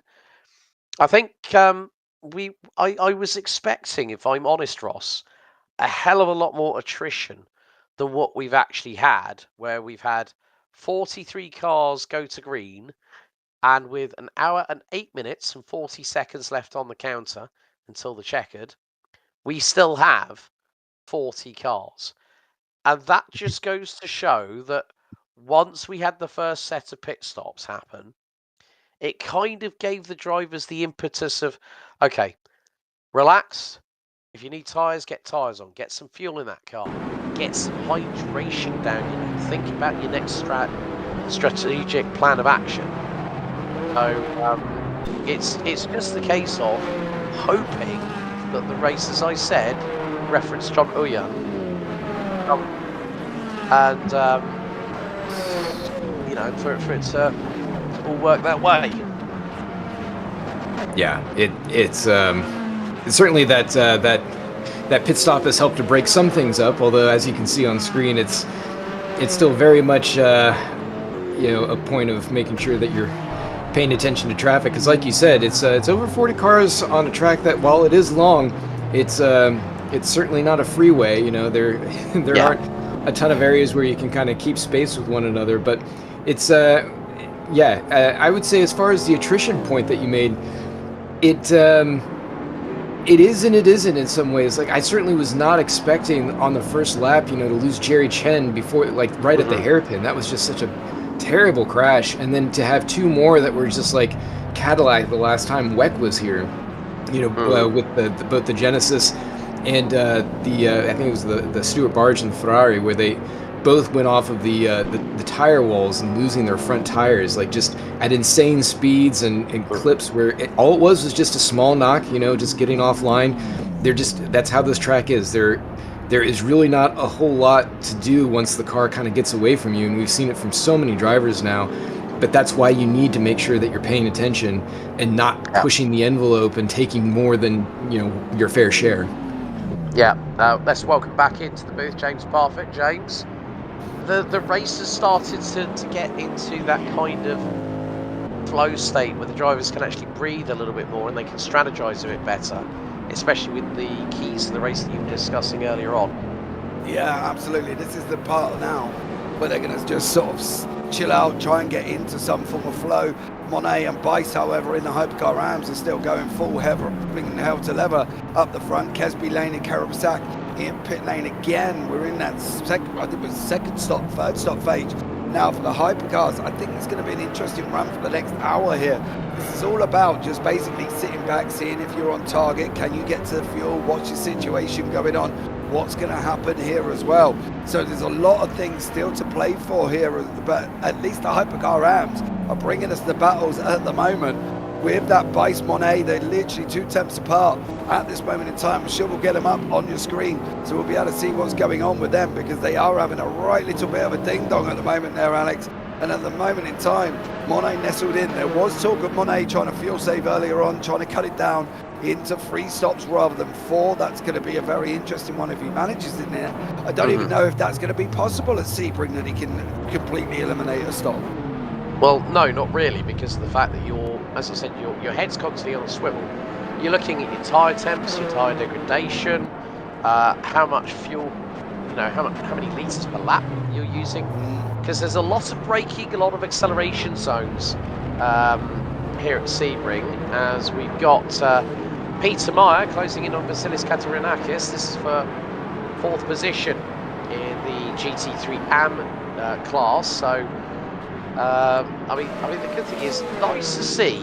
If I'm honest here, Ross, it's a car that doesn't get much showcasing when it comes to leads of this sort. The RCF, which in due course will be replaced by the Toyota GR GT3, which has definitely caught a lot of people by surprise. But I still remember the likes of Ben Barnicoat with Basta Sullivan Racing back in the IMSA GTD days, with the bright high-vis paint jobs that we see for JT Tammy and David Yunt. It's great that this car is still quite competitive in both respective classes, because it was very much a quite underrated vehicle. Well, yeah, you're exactly right. It was sort of Lexus throwing a performance car into a sports car field with some kind of, early on, like you were talking back in the day, it's like, well, I guess technically you qualify, but it's just one of those cars where it really has made its mark, and it's great to see that GR is coming to life. We actually almost were going to have it ready for this year, and then they said they were pulling out, so we put the brakes on that, let them get their homologation kind of underway.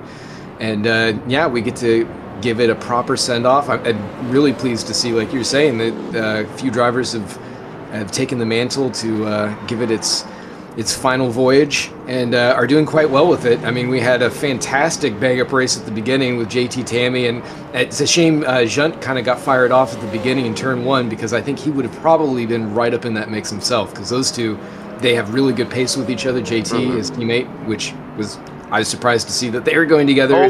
Oh man, Vasilis is really trying to hold on to this thing. Yeah, there was a big old lock-up from the left rear there, JP. I mean, Katerinakis has been through the ringer here today at Sebring. Yeah, he definitely has. We were talking earlier on while you were away about the Mustang, and it should be a Mustang track, really. Sebring, excuse me, with the high-speed runs down here. You can see him managing to hold on from Peter Meyer in behind in that Lexus RCF as well. There's 3 of them on the track, Junt and JT in the other ones, of course, but these guys are going to continue to fight on that run down the start-finish straight, coming into turn 1 at the moment. Meyer not close enough this time around. Is he going to be able to get there at all? Well, we're going to find out as this race goes on. We're just breaking near enough into that final hour here as well, Alex, and this is going to make it very, very interesting now. What do you do? Do you try and consolidate where you are? Do you try and play around with your fuel stops to try and move positions?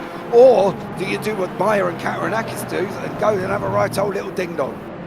I think at the end of the day, we're still quite early in the season. So, it will come to that point where strategy is going to be quite prevalent. I have to give a shout out to Jerry Shen, who's in chat. He said, Eric's quite good on the left-hand coast. I think he can do it. If he can make it to exactly 1 hour, then he's definitely going to negate one of those pit stops in the hypercar side of things. So that could be quite decisive in the hypercar AM side of things for the race victory. Yeah, it could be whether or not Monet is going to be able to get that. That's basically a 20-minute stop that he's got to try and wipe off here, Ross. How difficult is that going to be for Monet? It's tough to say, but having raced with him, I agree with Jerry's statement. He's very good at the lifting coast. He's very good at fuel management. He's a very quick driver in his own respect, so I think that he could probably pull it up. The Bice brothers certainly aren't going to make it easy for him. Either is John Mayer, and I'm just kind of keeping an eye on this little battle here with Alan Smith throwing that thing all over the track. Early before the race, he was talking about how good the Acura is for him. It's a very pointy car. And, we've got a Porsche off track. Who's that? Is that Schultz? Back there, he's just coming back on. in the background in that green livery machine. He's coming back on. These guys trying to weave their way through that GT3 traffic. Oh, Smith's overcooked it. Had that one again sideways. He caught it, but he was very, very dangerous. He's close to that Lexus there as well. He's managed to get through, Alex. But boy, oh boy, that was very, very close indeed. That was nearly a handbrake turn, rally start and hypercar. Well played, Alan Smith. Considering the fact that the Safari Rally Kenya is going on this weekend as well as we speak. But yeah, I mean, now we're Steve's. Now this is for the abs. Stephen Miller versus Matthew Overton. So it's McLaren versus Ferrari. And this could be a good run. Overton is just placing the Dark Thunder Racing Ferrari. Now, we do remember Matthew running previously in Aston Martin machinery, but has switched to the Prancing Horse and has, in this second round, really found his stride in the 174 car. I mean, he's giving Miller an absolute big amount of grief, but when you think about it, you've got a car that's got a twin-turbo 4-litre V8 and then another one that's a 3-litre twin-turbo V6. So the horsepower advantage and the torque advantage is going to go the way of the McLaren, but the capability of the handling through the corners. Oh, he nearly dived through there, did Overton through at Lamar. He could have got the job done very early on Miller, who stretches the legs on Woking's finest, coming down Allman Straight. He was very lucky with Stephen Miller. He did not lose that lead. Yeah, the problem with that is, has he just lost his momentum? He goes in deep. He has. He's gone and cooked it sideways, Matty Overton. That's going to drop him away from Miller. The gap's going to extend. He saved Miller into pit lane. Overton being sideways there, Ross, around the final couple of corners. Yeah, that was pretty wild. It looked like Matthew was going to have the position on him eventually, but I didn't think he would throw it out there so much. It's one way to get a cut back on the corner. Yeah, absolutely. You see Matty Bice, John Mayer on your screen at the moment. They're barely 8 tenths away from each other. Currently, they're having a nice little bit of a ding-dong at the same time here. There's 3 hypercars all mixing it up at this moment in time. It's going to be interesting to see for Monet with Meyer in there and see what goes on. Is GT3 action mixing it up once again? Who's going to be able to get this one? Matty Bice sitting there like a lion, waiting for something to happen with Meyer. Waiting, is he going to be able to, is he sitting there waiting for a mistake, do we think? Or is he just trying to see if he can get closer to Meyer? Because the gap's fluctuating quite a lot. Down to half a second, now back out to 1.4. What's Matty Bice got to do here, Alex, trying to keep up with Meyer? Well, you've got 2 very different powertrain solutions, so it's all about using the strength of the Toyota against the might of that flat plate crank 5.5 litre naturally aspirated V8. So that's the biggest hurdle he's got to overcome. He's just got to basically keep the pace up, but it's not going to be easy. No, definitely not. I think that's going to be the thing. Don't forget they've been going for an hour and 3 minutes here as we look at Zachary Chabot having to go with Norm Graff. There's a yellow in sector 1. I'm not sure if that's somebody just ran wide and caused a bit of a brief yellow flag there, but we've got a replay on our screen at the moment once again now as these guys shield along going round at the hairpin. Is that something, Ross, that we're going to see quite a lot of? Is it just a low speed corner? Alan Smith having drama going into turn number 3. Big snap. The other way. Hold it. Yeah, got it stopped there, Ross. But are these slow speed corners causing a problem for the hypercar this late on? Oh, for sure, yeah, especially as the balance is changing. Like I was saying before, when they go through the pit stops, if they haven't changed their tires, or even if they have, that just sudden change in the balance of the car, maybe you've adjusted your brake bias a little bit as the fuel burns off. It doesn't take much for these cars when you're pushing it right to the edge to get to one of those spots, and then you just, you lock up a brake, and like Alex said, it's like you're holding a handbrake on this thing. And the back end just wants to step around, so it only takes a few kilometers over where you typically have been, and the car just likes to sail away from you. Yeah, I think that's going to be one of the problems, low speeds, once tyre wear kicks in as well. There's the rundown of the classes. Kesby leading, Tom Lane, Troy Uyan, Ege Karabasak there as well. Riley Koenig down in 5th. Moving on to the Hypercar AMS at this moment in time is Stephen Bice leading the way there once again. Then John Meyer and Matty Bice in and behind him. Meyer separating the Bice brothers currently. Angelidis working his way back up to 4th. He's done a great job there with Norm Graf, Zachary Chabot and Mike Bice down in 7th. Moving on to the GT3 pros on that one. You can see at the moment it is still Dan Kirby leading the way with Alan Holden and William Snowden. JT Tammy, them three having a right little battle on our screen. There, then you got Hypercar AMS once again in behind that. Matty Overton, Petrafsky, Meyer and Katarinakis. We're focusing on the Hypercar AMS at the moment in the background. They're having a right little go at themselves at the moment. And these guys not giving up here, Alex, with 54 minutes on the clock. Yeah, and Matthew Bice, you can just see how... and Gilles Lalonde has just DNF'd. That's car 4 out of 43, so we'll be down to 39 runners and riders. I mean, Matthew Bice, right? So, yeah, it's going to be the case of... You can see that Mayer's going to open up the taps on that V8. But look at Bice, look at the run he got coming out of Sunset, and he's just passed him. That was a great move from Matthew Bice. He was just absolutely foot planted to the floor, kept the turn in minimal, and let the car do the work, and the aero, and that was quite high speed. I mean, it's, you know, you're not going at a snail's pace through Sunset Bend, as George Angelidis has now got the sole Aston Martin Valkyrie of Norm Graf in the Hypercar AM division, battling away for what is now P4, and Norm at one point, because he did have a pit lane penalty. Ooh. Oh, he has a big old wobble coming out of Le Mans, going into Ulman, and that's quite scary in a very, very high displacement B12. Yeah, absolutely. They're battling away. There's more Hypercar action coming in behind. Angelidis goes in deep. There was a lock up of the brakes from George there in that final corner in through Sunset. Is the winged Valkyrie going to be able to get him in turn number 1? No, I think that Acura has just got the legs on the Valkyrie at the moment. Going in through 1 now as well. It's getting very, very close here. Angelidis, Norm Graf, 53 minutes on the clock, and they're fighting like it's the final 5 minutes here, Ross. Yeah, I'm just kind of paying attention to the way that the attitude on those two cars, knowing George really likes a front stiff understeery car versus Norm, who likes one that swings around kind of like a rally car. It's interesting to see how both drivers take some of these corners. I think there's going to be a big difference as they come up to hairpin. You're going to see Norm able to execute maybe a little bit more dramatically. He's right on the back of him, and yeah, he's able to get through some of the twistier bits just a little bit, but George tends to be a little bit more confident on these corner exits just because he can plant his foot and get right out of there. So this is really fun to watch because they're both pretty quick drivers relative to one another, and they're going to come up to traffic. We'll see what this does for them.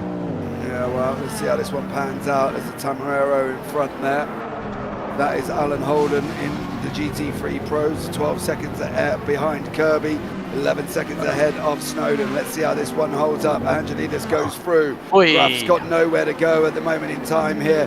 He's going to have to hold on through the right-hander of Le Mans now. He's still got to sit there and wait.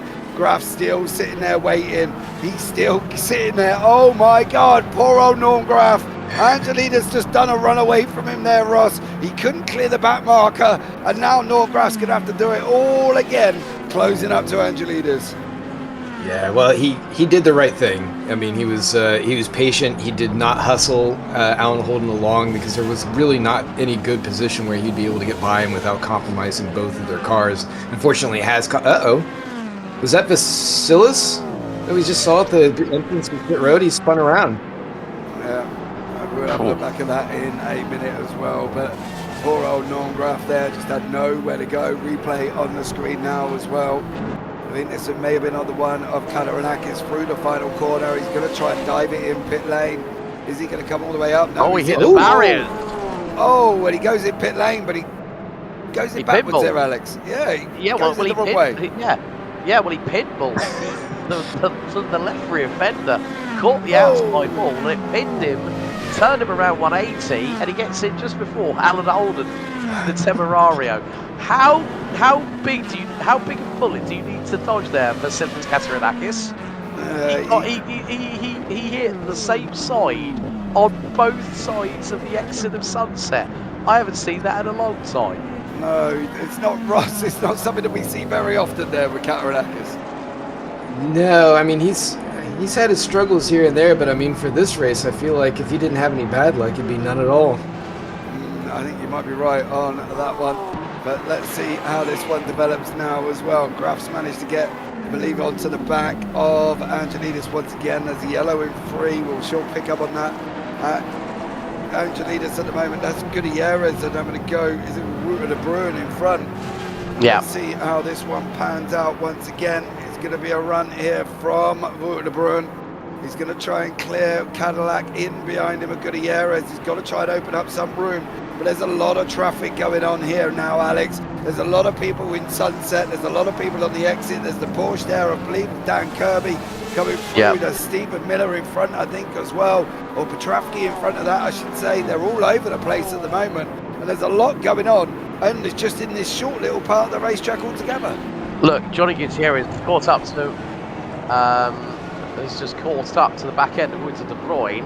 They've just got through, I think that was on Alexander Schultz, I think, in the 86 Porsche? Yeah, I believe so, yeah. But like Gutierrez on the closing speed. Now, I still remember when both Johnny and Gilles were in the 9X8, and Johnny would have the best, would have great races, but then he'd also have a bit of misfortune come his way. And so I like that. That's such a diplomatic way of Well, having what Johnny I'm gonna say is that- Gutierrez, the Maverick of the R Factor 2 series. The Yeah, 1 going minute to the you can get, 9X8. yeah, And 1 then minute he's deciding, Verstappen. you know what?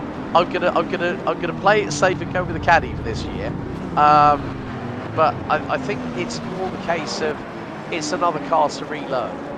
Yeah, you are right, but I think that's such a diplomatic way of putting poor old Gutierrez's downfall last season in that 9X8.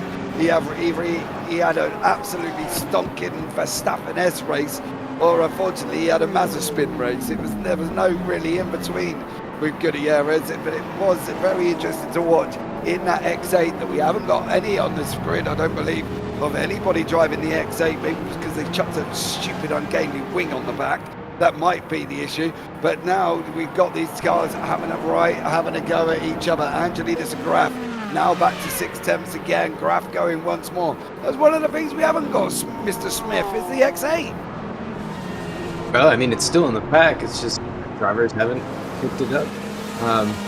Real quick here, it looks like Vasilis got a penalty. I'm wondering if that's because he was carrying too much speed when he sort of went sideways across the line. Or Yeah. did he enter unsafely there, Ross? Let's face it, you don't go into pit lane backwards, do you? Well, hit them again. Try not to. It's not a normal way.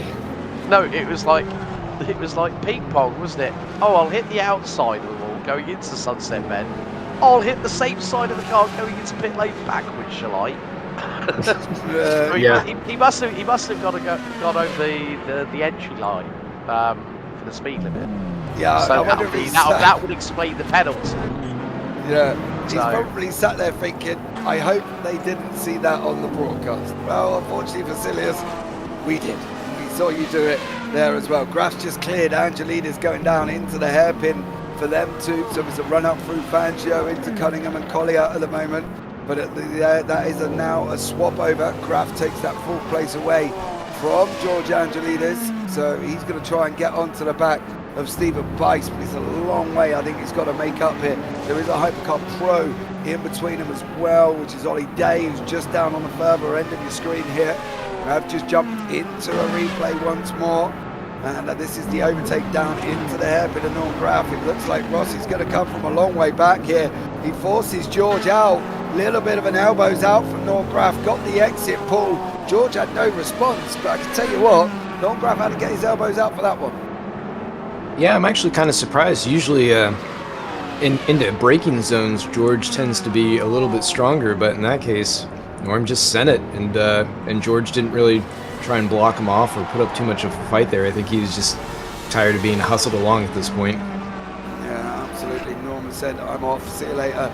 You can battle the back markers on your own. Uyan and De Bruin still having a battle in the Hypercar Pros. They're about they were 4/10s. There's obviously been a problem with Uyan. He's just gone out to 1.8 seconds now. So unfortunately for Uyan, I think he's got in pit lane there. Koenig is not, he's just out on pit lane. Subic in pit lane, Gutierrez in pit lane. I believe once again this is all going to swap around, Alex. I think for the next sort of 10-15 minutes, Petravsky is having one of them races that can only be deemed as absolutely rotten. We've just seen him on the right-hand side there of your picture going through as these hypercars come through, sitting on the grass. So poor old Maximilian Petravsky has not had a good race whatsoever here at all this evening. Ollie Day here, we did say at the moment he was sitting in 15th place, he still is in 15th, but unfortunately has gone round. Just too much power on a slow speed corner for Ollie Day, so he's going to have to try and recover that one. But you can see the difference now, Alex, between Graf and Angelides. Graf just said, I'm off, son. He's taken that Valkyrie and he's flown. Well, the thing is, as I mentioned about Angelides' decision to go with the hard tyres, and just heard that Tom Lane has just taken quite a big amount of time, the best part of 3.5 to 4 seconds out of Ben Kesby. So we are going to have, with 44.5 minutes to go, a cracking race at the front end of the field, but we've got a yellow out in sector 1. I think Matthew Overton was the driver, and that was in the months, and that was the man who was battling away with Steve Miller at one point for the LMGT3 AM. But the big thing is that Angelides' tyres will be falling off a cliff because the track temperature has dropped now 9 degrees from its highest. As we see a replay, this is through turn 1, way too wide, Beckett steps out. That is something you cannot catch, I'm afraid. 360 though. Oh, shades of Travis Pastrana there. Yeah, he was doing a great job, George Angelides in pit lane. I did meet Travis, by the way, good festival speed. That was quite an interesting one there as well, as he come back in that Subaru. It was very interesting to see him pull into the pit area, should we say. Let's just say there may have been a few donuts in the process on that one. No surprise there then. No, definitely not. But he was a lovely geezer, and his woman co-driver, I can't remember her name, blonde-haired lady, they were very nice to everybody that was standing there waiting for them to enter back into the pit lane. So, and I got autographs from my boys, and they're very, very happy indeed after that. But lots of racing still to come here from Sebring. 43 minutes on the clock left. Where are we at now, Russ, in terms of driving? What are we doing at this point of the racetrack?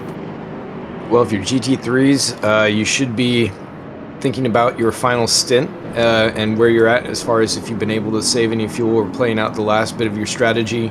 I'm sure that drivers are going to be considering if they want to maybe get some track position, if they've been able to hold onto their tires, if they're going to try and double stint, or if they're just going to try and push as hard as they can and use up the tires that they've got and swap some new ones on so they can maximize their pace going through.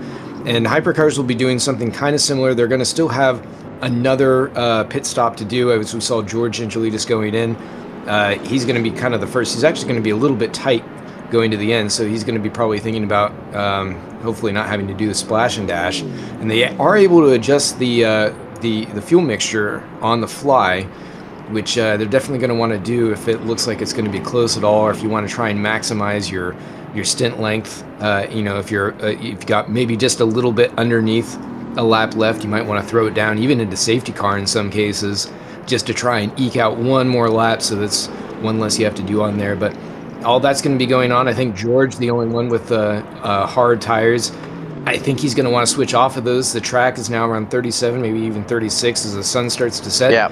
And those are not going to help him at all going into this final stint, for sure. No, he's down on 36 now. I love the fact that Ben in YouTube chat, Vasilius was pulling away from Holden as he got down the pit lane. Didn't hit the pit lane limiter while he was hitting everything else. Well, I'm not at all surprised about that comment, as Brian Hall has just had a DNF for the... And that's Eric Monet having a bit of a moment. That is coming out of the hairpin turn. And, right front into the barriers. Oh yeah, I didn't turn the wheel left there, which was a little bit weird by Monet. The interesting thing though as well, Brian Hall's just been under the radar, which generally means you're having a good race if we haven't seen you, because you're just plodding along and doing your thing. But he's in the pits in DNF, so whether or not I don't know whether or not he's had hardware issues or what. We've got a couple of battles developing now, Alex. This is going to be the interesting thing now. Tammy and Snowden are back together again, which generally means I'm going to have a heart attack for the next 40 minutes. We've also got Graf and Bice. They're having a good old go at each other. And down in the GT3 AMS, Meyer and Petrafsky have been in pit lane. Miller and Overton are almost not very far apart either. Oh, well, that battle's kind of done because Bice and Graf's just got in pit lane.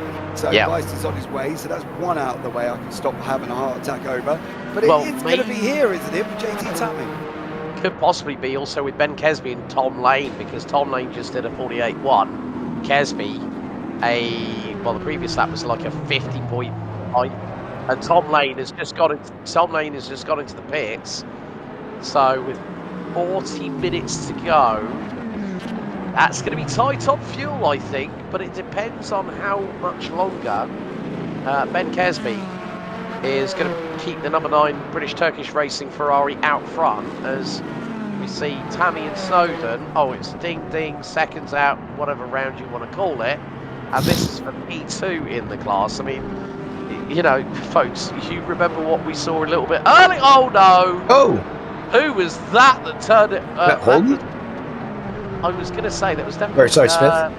Alan Smith, yeah. That's weird.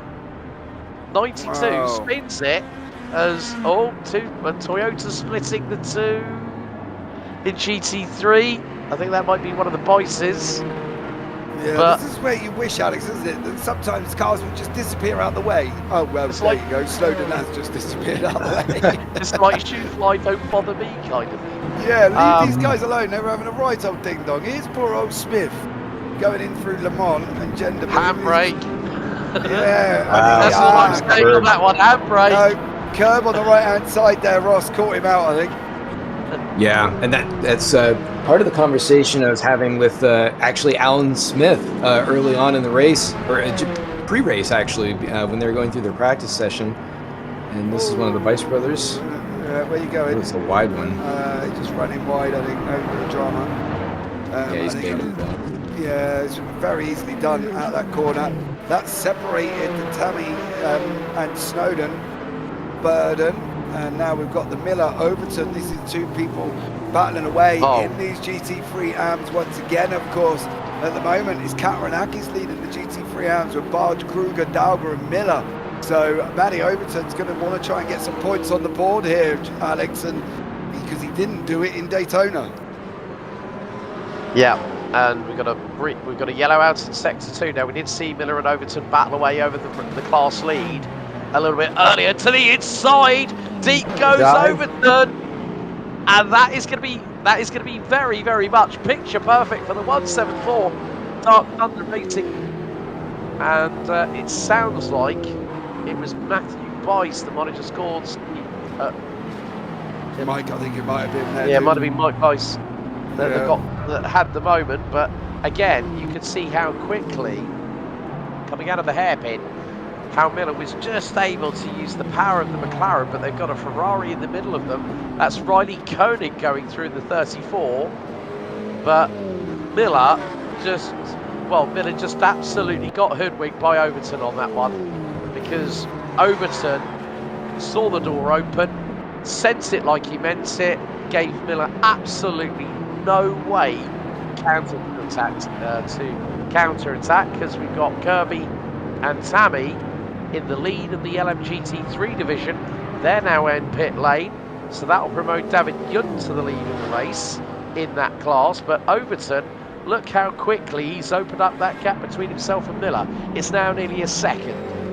Yeah, Ross, you've got to respect the fact that the improvements that Matty Overton's made. He's down into the AMS this season.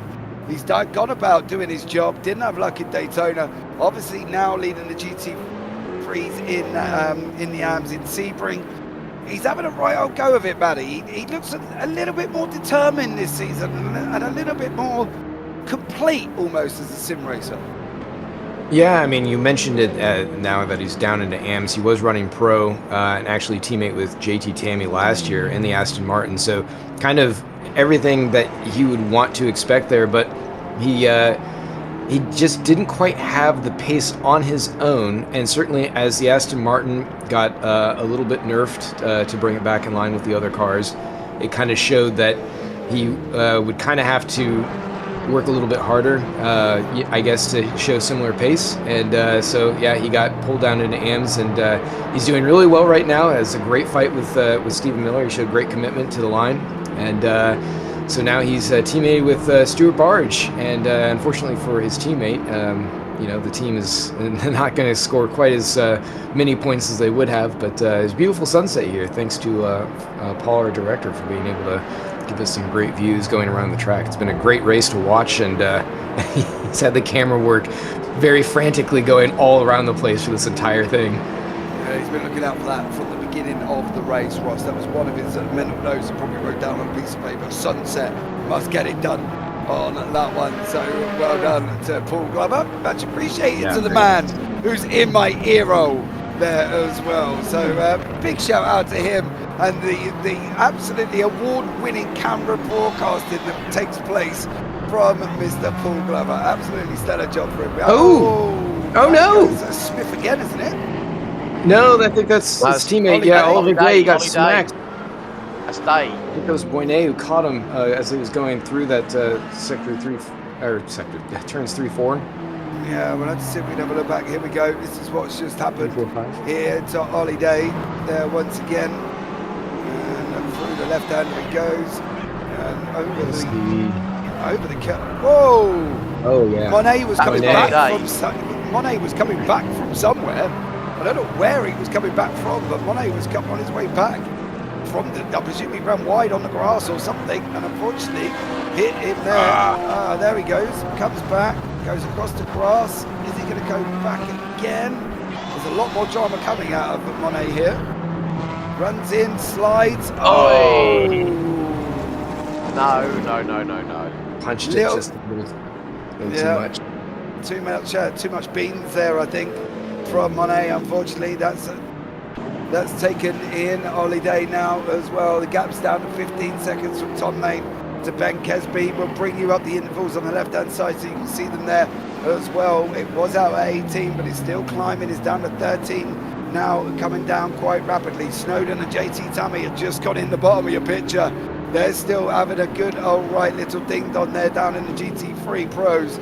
Just ahead, if you keep an eye just up the road, there they are. There's the Lexus, there's Snowden. Don't forget Snowden went in pit lane, and that released JT. Now JT has got Snowden climbing all over him. In through the hairpin to go. Alex, round number 657 of JT Tammy and William Snowden. Yeah, I've just been looking at the gap between Kesby and Lane in the final sector. The differential in favour of Lane by about 1.5 seconds. So the question is Kesby actually doing a little bit of lifting and coasting? And firstly, okay, that won't be the greatest help in terms of lap time, but it will help with traction assist around this circuit. Now we've got William Snowden right on the rear bumper of JT Tammy, and this could be rather crucial as nightfall is very much set here with just over 32 minutes remaining. The headlights are ablaze, the night is in, and we're in for a bumpy one for the next half an hour or so. Yeah, Ross, give us a rundown on the Sebring lights. We talk about the cat's eyes.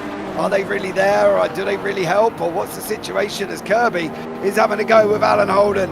Tamararo Lamborghini of a Porsche on the run into one.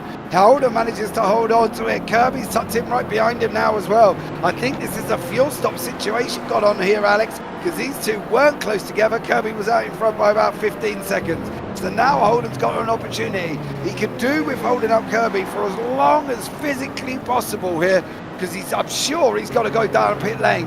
I don't think he's completely run it already. But now let's see what goes on here from Kirby and Holden. Well, of course, you've got to think about the Ferrari that's in front of them as well. If Holden can get through on that Ferrari, but this is going to open the door here for Kirby. Oh, and Holden to the outside, through on the right-hander. That's exactly the move that Alan Holden needed to make. And he's got a car in between himself and Alan Holden. Now, is that Matthew Overton? Barge. I think it's Barge, I think, in that machine. I don't think it's Overton there.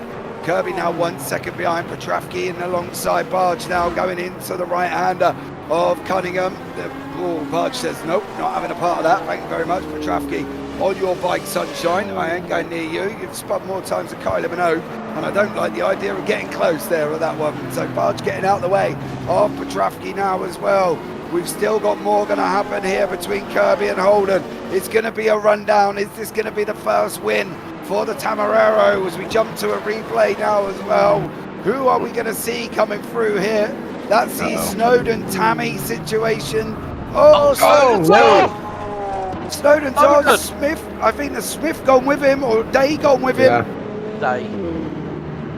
Oh, they're both off the side of the circuit there now as well. William Snowden just giving away that position. The JT Tammy was down there. And now there goes Kirby up the inside of the Tamarero. Bye-bye, Kirby. I think he's going to pull away now, Alex, to be honest. Well, there's still half an hour to go, JP. I'm not counting anything before we actually see it on our screens. But if that Temerario can keep with that Porsche, the Porsche has been so dominant in the GT3 classification because you've got Kirby and Buyan, the two teammates, who are riding on board here now with Snowden. Oh, he misses his braking point completely and tags Oliver Day in the left rear. I'm going to be completely honest. I'm hoping he's saying thank you.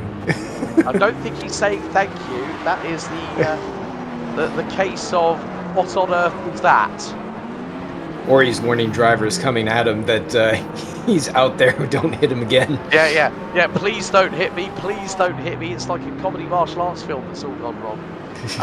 But nevertheless, that has to be, from my perspective, just by that on board, that was all on William Snowden. I think he just completely mistimed it. I think that was the excitement of trying to stay with JT there. He knew he had to get alongside him. I don't think he was probably expecting the hypercar there as well, and unfortunately for him, he just got a little bit overzealous there, Ross, as well. So let's see whether or not they're going to be able to come back together, or is that it now? Is JT just going to pull away from Snowden, who's 6 seconds back at this moment in time? Kirby out in front, 3 seconds on Alan Holden in that Tamarero. Done and dusted. They almost here, Ross, do we think, for GT3s? Yeah, they should be doing their final stops if they haven't already. We're looking back here at Alan Holden, who's chasing down Kirby just a moment ago, and as Norm Graff comes back on track and realizes, there's some cars there. It's out of the way. It's not over yet either. I'm wondering if Holden had that track position on Kirby because he didn't take tires and Kirby did. Because obviously he's falling way back at this point. Kirby has great pace, but I think maybe he just decided, I have so much of a gap that I'll just put fresh rubber on, why not?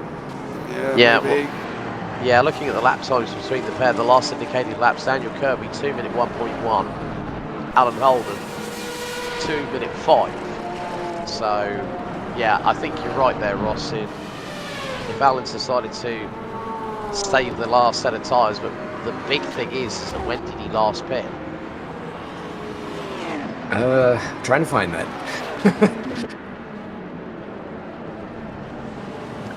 Yep, so it's just going to go to, just like at the beginning of the broadcast, here we go. Oh, dearie me, Matthew Overton has just lost it again at turn 1.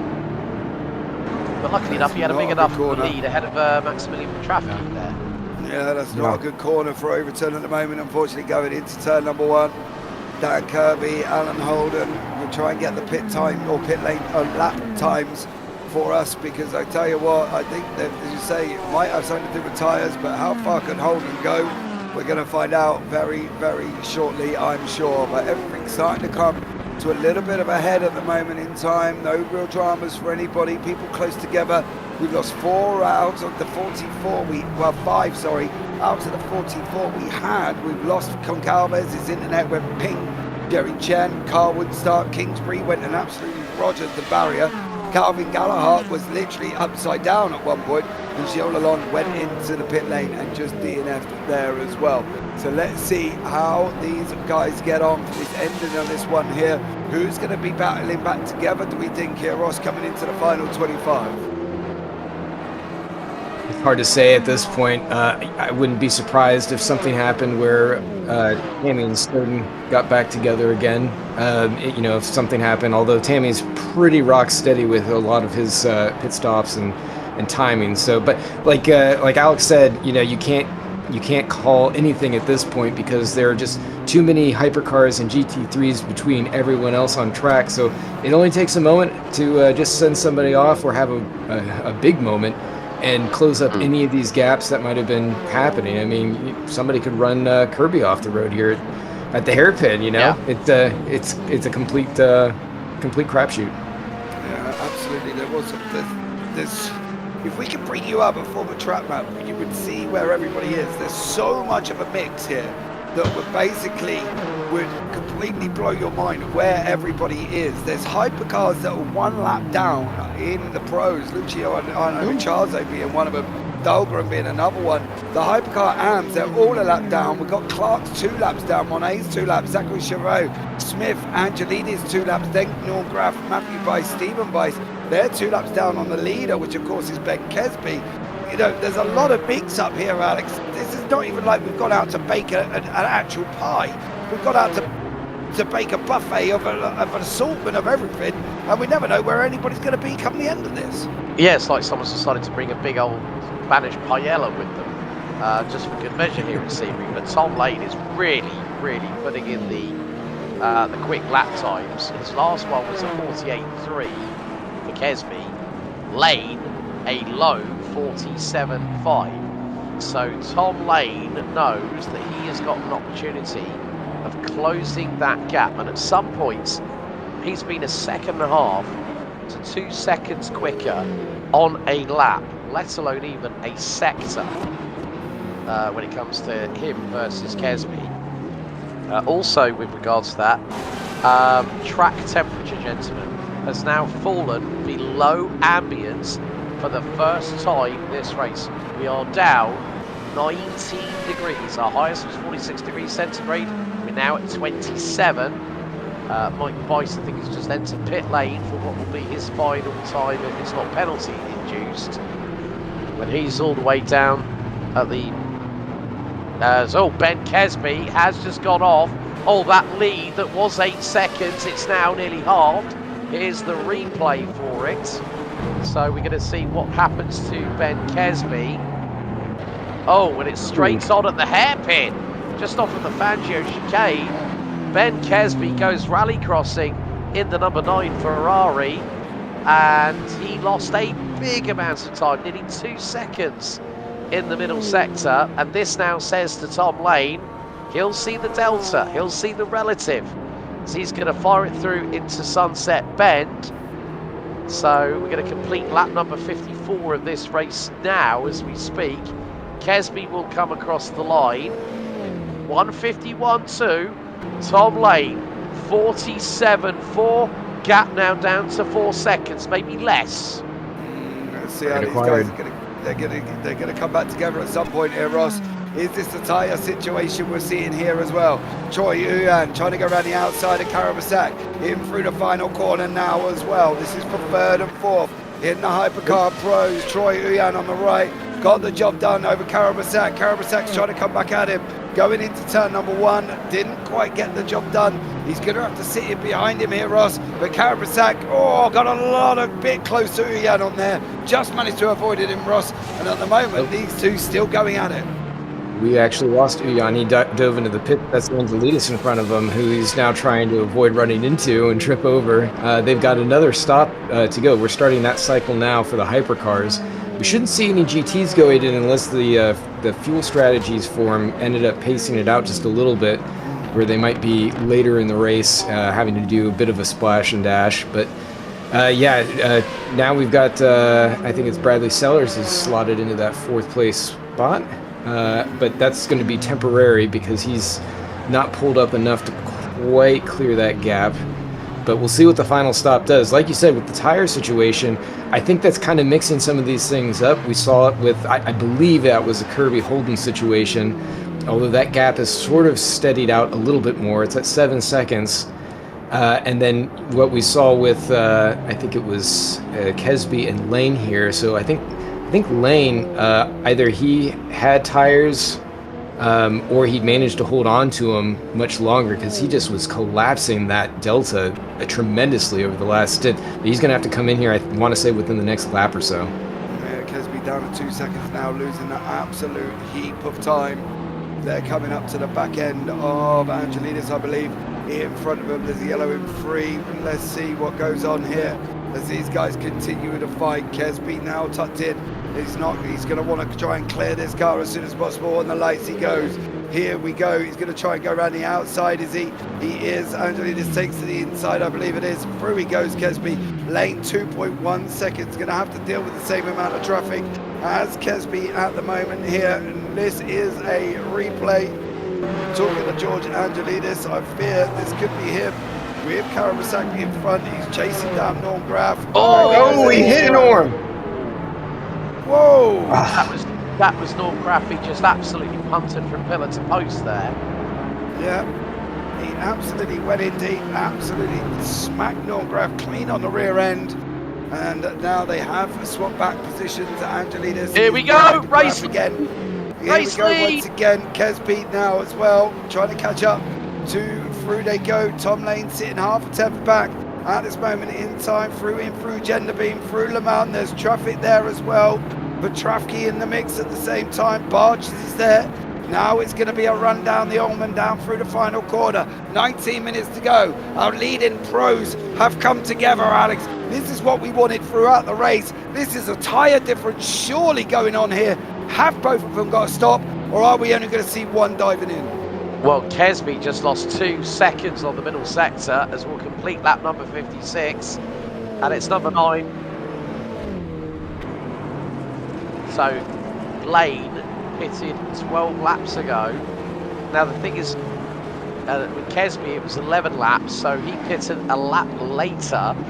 And in that respect, Tom Lane has been able to activate the tyres a little bit quicker. But he's also had not as much misfortune as now they're going to start going through this back marker traffic. I see the Lexus of Peter Meyer there. I think also Snowden's there in the AMG, I think, at the moment as well. He's going to have to kind of nestle in. I think it's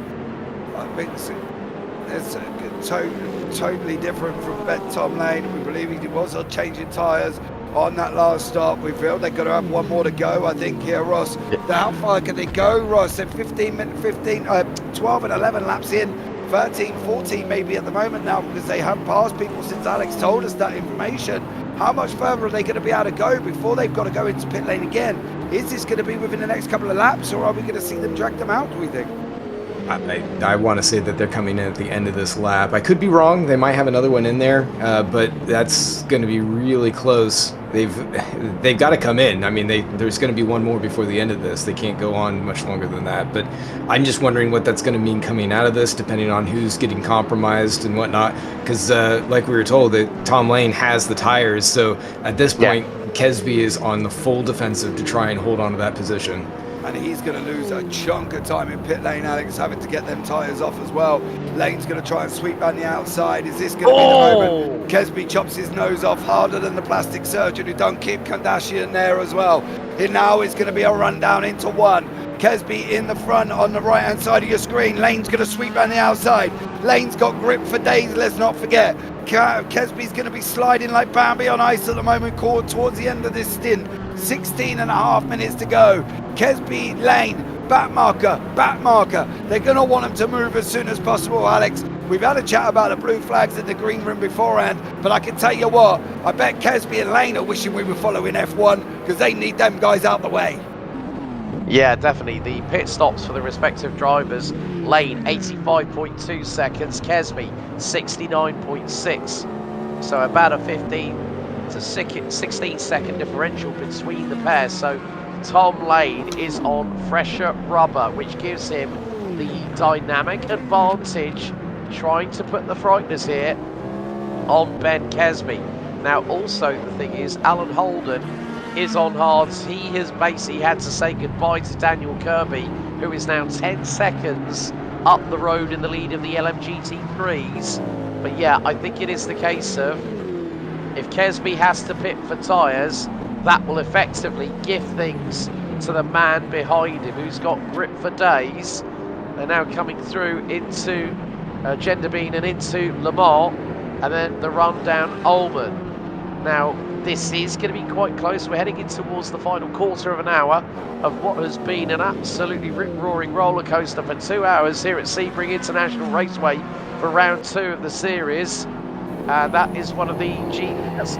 There goes Lane to the inside. Can he get the run coming out of the final quarter from Lane pits?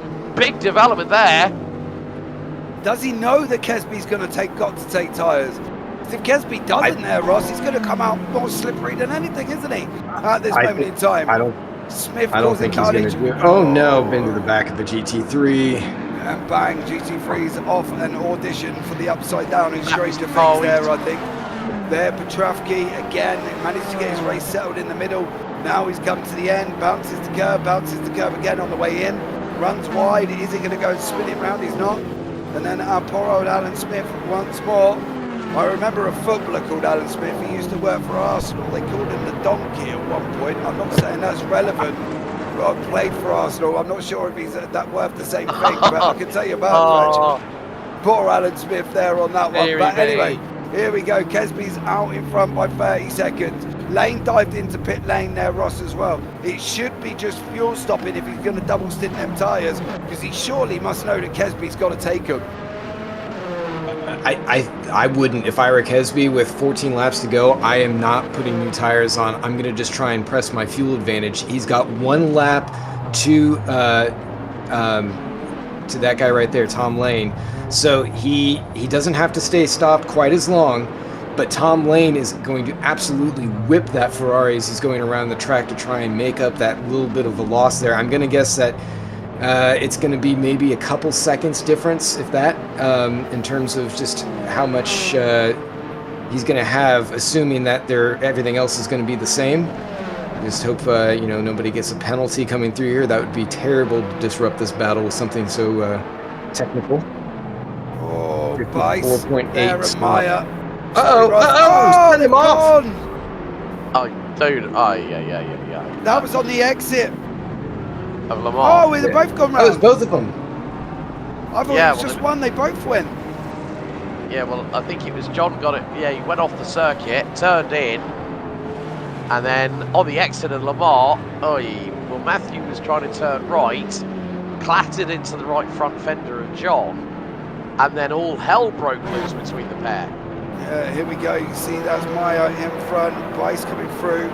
Dives up the inside. He's gone round. He thinks he's clear. He's not. Bang. He's not clear. Yeah, and then around he goes, unfortunately for both of them. No! Oh, God, could we have not followed that for a minute? Oh, that was a rejoin and a half. There was a hypercar coming at him. Oh, my God.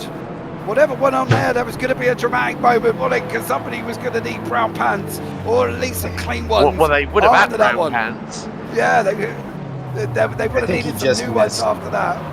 Oh, Matthew Price, not a very happy handling.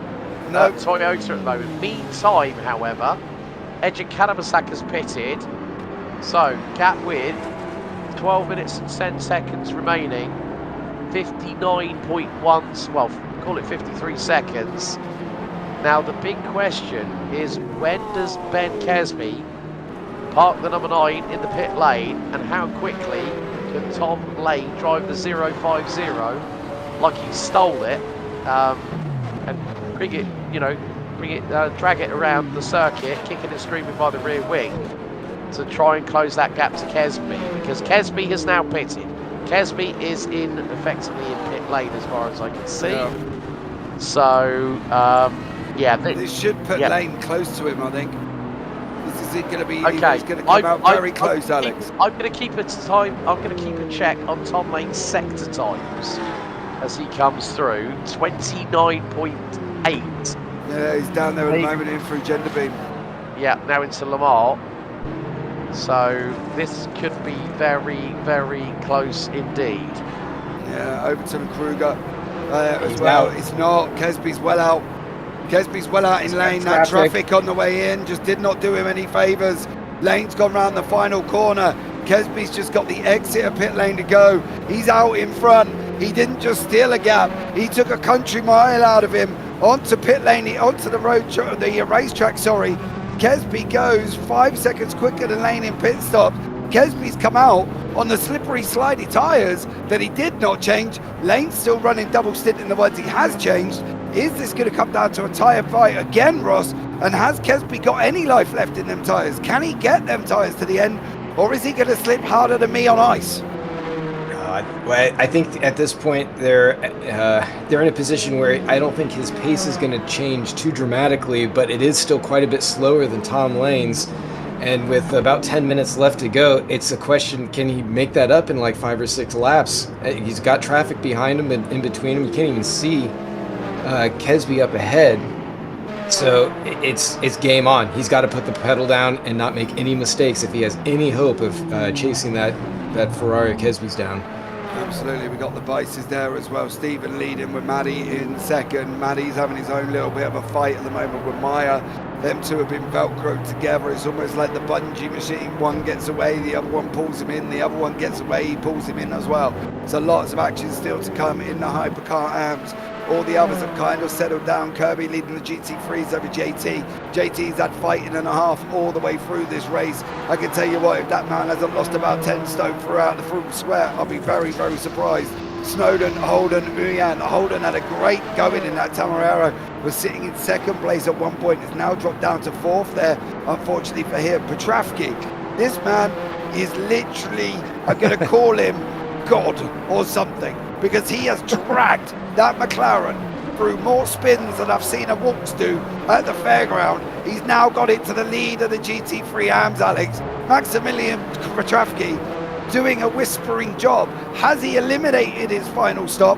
We've heard he hasn't had to, he's not pitted yet, but has he eliminated the stop in general? Is that why he saved so much fuel being on the grass, Alex? He hasn't got to actually take the stop. It's going to be a tough one to call with 8 minutes and 40 on the timer, JP, but I'm looking at Kesby versus Lane. Gap now it is about 7 seconds. Traffic pitted 16 laps ago. Tom Lane is going to has already taken a second out of Kesby, so this gap is going to come down to the wire. Look at the relative, 6.5 seconds. It was 10 when Kesby exited pit lane. So what Lane has to do now, patience, wait for the opportunities, wait for the slipstreams coming through out of Genderbean into Le Mans, down Ullman into Sunset, through into T1. This is where he can really make the difference for himself, but also for other drivers to know that he's going to be making his way through, and 2 keep out of the way, one of which would have been Norm Braff being followed by Alan Smith, and that gap is now 6.3 seconds. So I think we could have a grandstand finish in Hypercar Pro, because Tom Lane now can see Ben Kesby, who's just gone through Sunset. Yeah, Graff and Alan Smith. If Smith plays this right, oh, Graff didn't get alongside him. He could have used the Lexus there to block in Graff, but he just couldn't quite hold it there. Again, them two still having a right little battle on further back, but it's about how close Lane can get. 6.7 seconds at this moment in time. Goes into turn number 1, throws it in there at the moment. Down to 5.8. Oh, he's on the grass. Stay out there. Oh, he's still on the grass. Takes out the hoarding at the moment. Did he recover? I presumed he must have recovered there as well. So he's back on the racetrack, but that ain't going to do him any favours. Kesby caught up in traffic, but you got to think here, Alex, anything Kesby's got to do, Lane's got to do the same thing, but it's where he catches the traffic. Can he catch it in a better place than Kesby can? Yeah, that's the key question that needs to be answered. At the minute, you would say it is advantage Kesby, because being the de facto leader, you know, he'll have the opportunity to get through on the back market traffic first. However, that has still not stopped Tom Lane taking 1.7 seconds out of Kesby in the opening sector. Kesby had traffic. Kesby had traffic. He had a GT3. There's 2 hypercars around him as well. There's the GT3 in the bottom right-hand corner as we're on the nose with Lane. Oh. There's the one that caused the problem. 5.5. Lane's on the lights, flashing frantically, saying thank you, I'm sure, and not telling him to get the boop out the way. But let's find out what Lane can do here as well, because he's got 2. I'm sure there's 2 hypercars. There they are behind Kesby. There's a 3rd one there as well. Kesby is running like an absolute scolded dog right now, Alex. He is trying to get in front of every single bit of traffic that he can. The more cars he's got between him and Lane, the better off he is. And I can tell you one thing, Kesby's got a lot of cars in front of him if he can catch them. He needs them guys behind battling like they are at the moment in the hypercars behind him as well, side by side. But this is benefit, game on, advantage Kesby if he can hold it for the next few laps here. And he needs to clear that Porsche. He needs to clear as many cars as possible, because once he gets through into that Porsche, there's a couple of more just up the road. So the more he can put in front of him, the better off it will be. Now, despite the fact of Kesby and Lane both having dramas of their own, Kesby having to deal with traffic, Lane having to deal with the big old off-track, which is the code round clean up on aisle 3, get the mop, the gap is still coming down. But it's how much has that runoff in the open sector cost Tom Lane? That is the big question, and that cost him, I think, probably the best part of maybe a second or 2 in the opening 2 sectors alone, and it's now minimal. We've got another replay coming up. We've got 4 minutes and 30 still to go. This is going to be Norm Graff, and this is turning in. Too much power. This is going to be, oh, he's on the grass. Oh! Oh, that is definitely something definitely puckered up there. But more to the point, Ben Kesby has. I think Ben Kesby is pretty safe at this point, because that gap is now starting to fluctuate the wrong way in terms of a disadvantage for Tom Lane. Ben Kesby absolutely on point, picture perfect, making sure no mistakes are being made. No stone is left uncovered by the man from British Turkish Racing. Yeah, I don't think it's enough. I don't think it's enough. It's 1.4 seconds, I think, last time out on lap times. Let's see what they're going to do this time around. Kesby goes over the line, 47.7. Let's see what Tom Lane does here at the same time as well. Goes over the line at the moment in time. I don't think it's enough. He does a 47.777. Kesby, 47.775. Definitely not enough. He has not pulled enough time out. Both hit traffic and throughout that lap, Ross. It's got to be Kesby's. He's just got to keep it on the track, hasn't he? Yeah, I mean, this just shows you how important track position is in terms of just staying out in front. As we take a look at the Hypercar AM battle, this has been heating up in the background, and it's come to a boil. This is between both of the Bice brothers and John Mayer, who's closed that gap down very close, and he's looking right at the back of Matthew Bice to try and take position. He's going to swing around the outside, and then he's going to lock eyes. Target acquired. He's going to try and take them both down into the hairpin. Oh, yeah, got it done there as well. Gorgeous. Oh, He goes in he went deep. He went deep. Oh no! Yeah, he couldn't I get it gave it stopped. away. No. Yeah.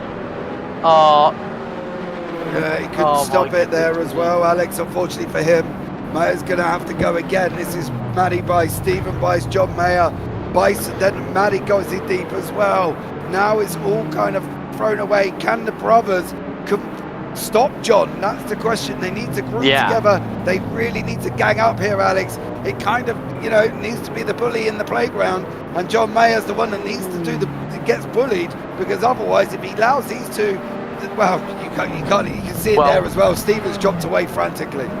Yeah, going through Genderby now into Lamar. This is where Mayer might use the advantage of the straight line speed of the Cadillac. We've got this, and I think one more lap to go because the leader's across the line. John Mayer to the outside of the Ullman Straight has just powered past into what will be the race lead as the two Bice brothers come into Sunset Bend. Matthew's running a little bit slower. He's run out of fuel. Coming through. Something's gone on with Matty Bice. He's even dropped off frantically. Something's out. You don't just lose 2.4 seconds in one corner for no reason. So Matty, he's dropped behind Stephen now as well. Oh no, Matthew Overton. Petrovsky yeah. as well, isn't it? Kruger. Or is it Kruger in there? It's Kruger. Yeah, that was Stay where you are! third. That was for third in the class. They were fighting on the podium. Oh, we'll have to take a look and see what goes on there as well. But let's release Peter Meyer in the GT3 AMS. Maximilian Petrovsky still leading the AMS as well.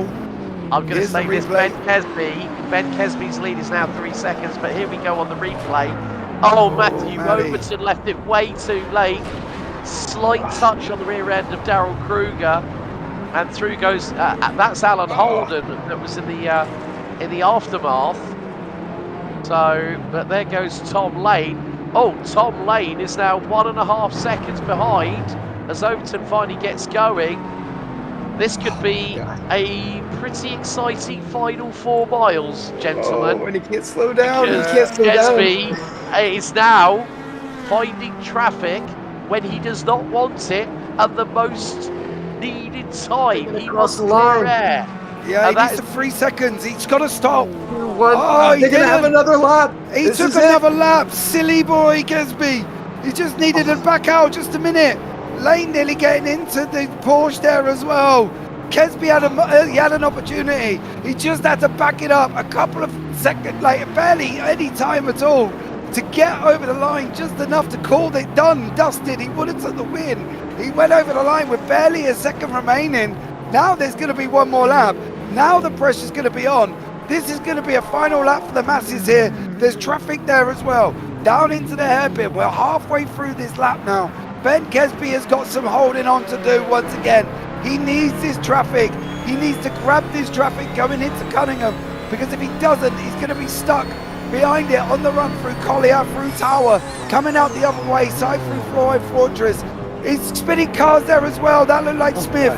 They've managed to get through. There's a Tamarino in front of him at the moment. This is going to be an absolute ding-dong of a final lap. You need it out the way, Ben. Take the inside line. You've got to clear it. Here he comes at the moment. Tom Lane's going to be running him side by side currently at the moment here as well. Through the left-hand side. Breathe. Through he goes on the right. At this moment, the line. Lane goes through. Who else is shouting? There's lots going on at the moment.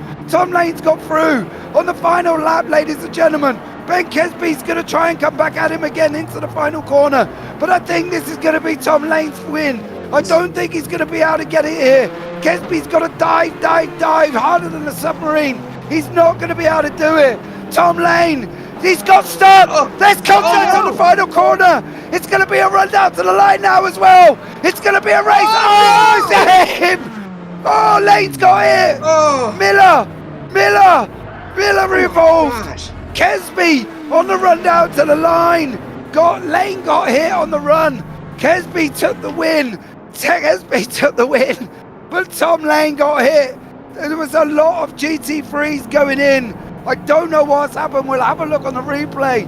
John Mayer comes over the line, takes the win in the Hypercar AMS. At the same time, over the line he goes there as well. Alex, that was an absolutely ding-dong ending. And Lane killed himself on a GT3 right behind the line.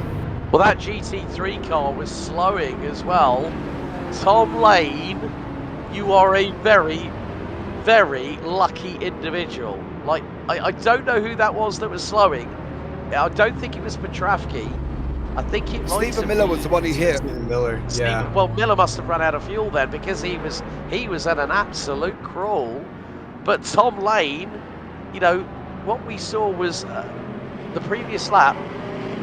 Let's think of it this way. Kesby had lost 3 seconds.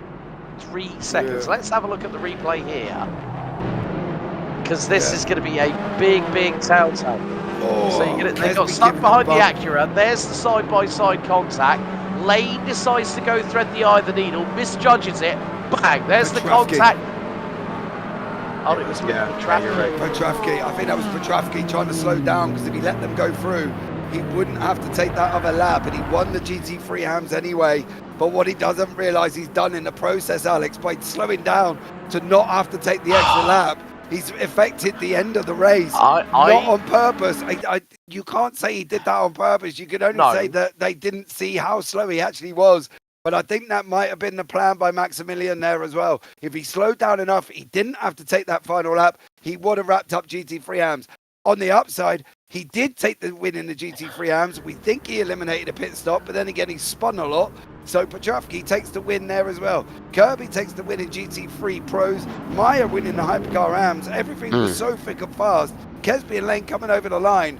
That was an absolute most... Russ, that was probably one of the most, if not the most dramatic ending we've ever seen. I can't think of another race where it's been so insane from start to finish, where we've just had... I'm speechless. I mean, I've never seen an ending like that.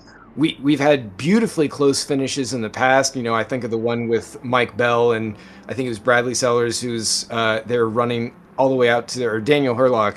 You know, they finished with barely, you know, 100th of a second between them.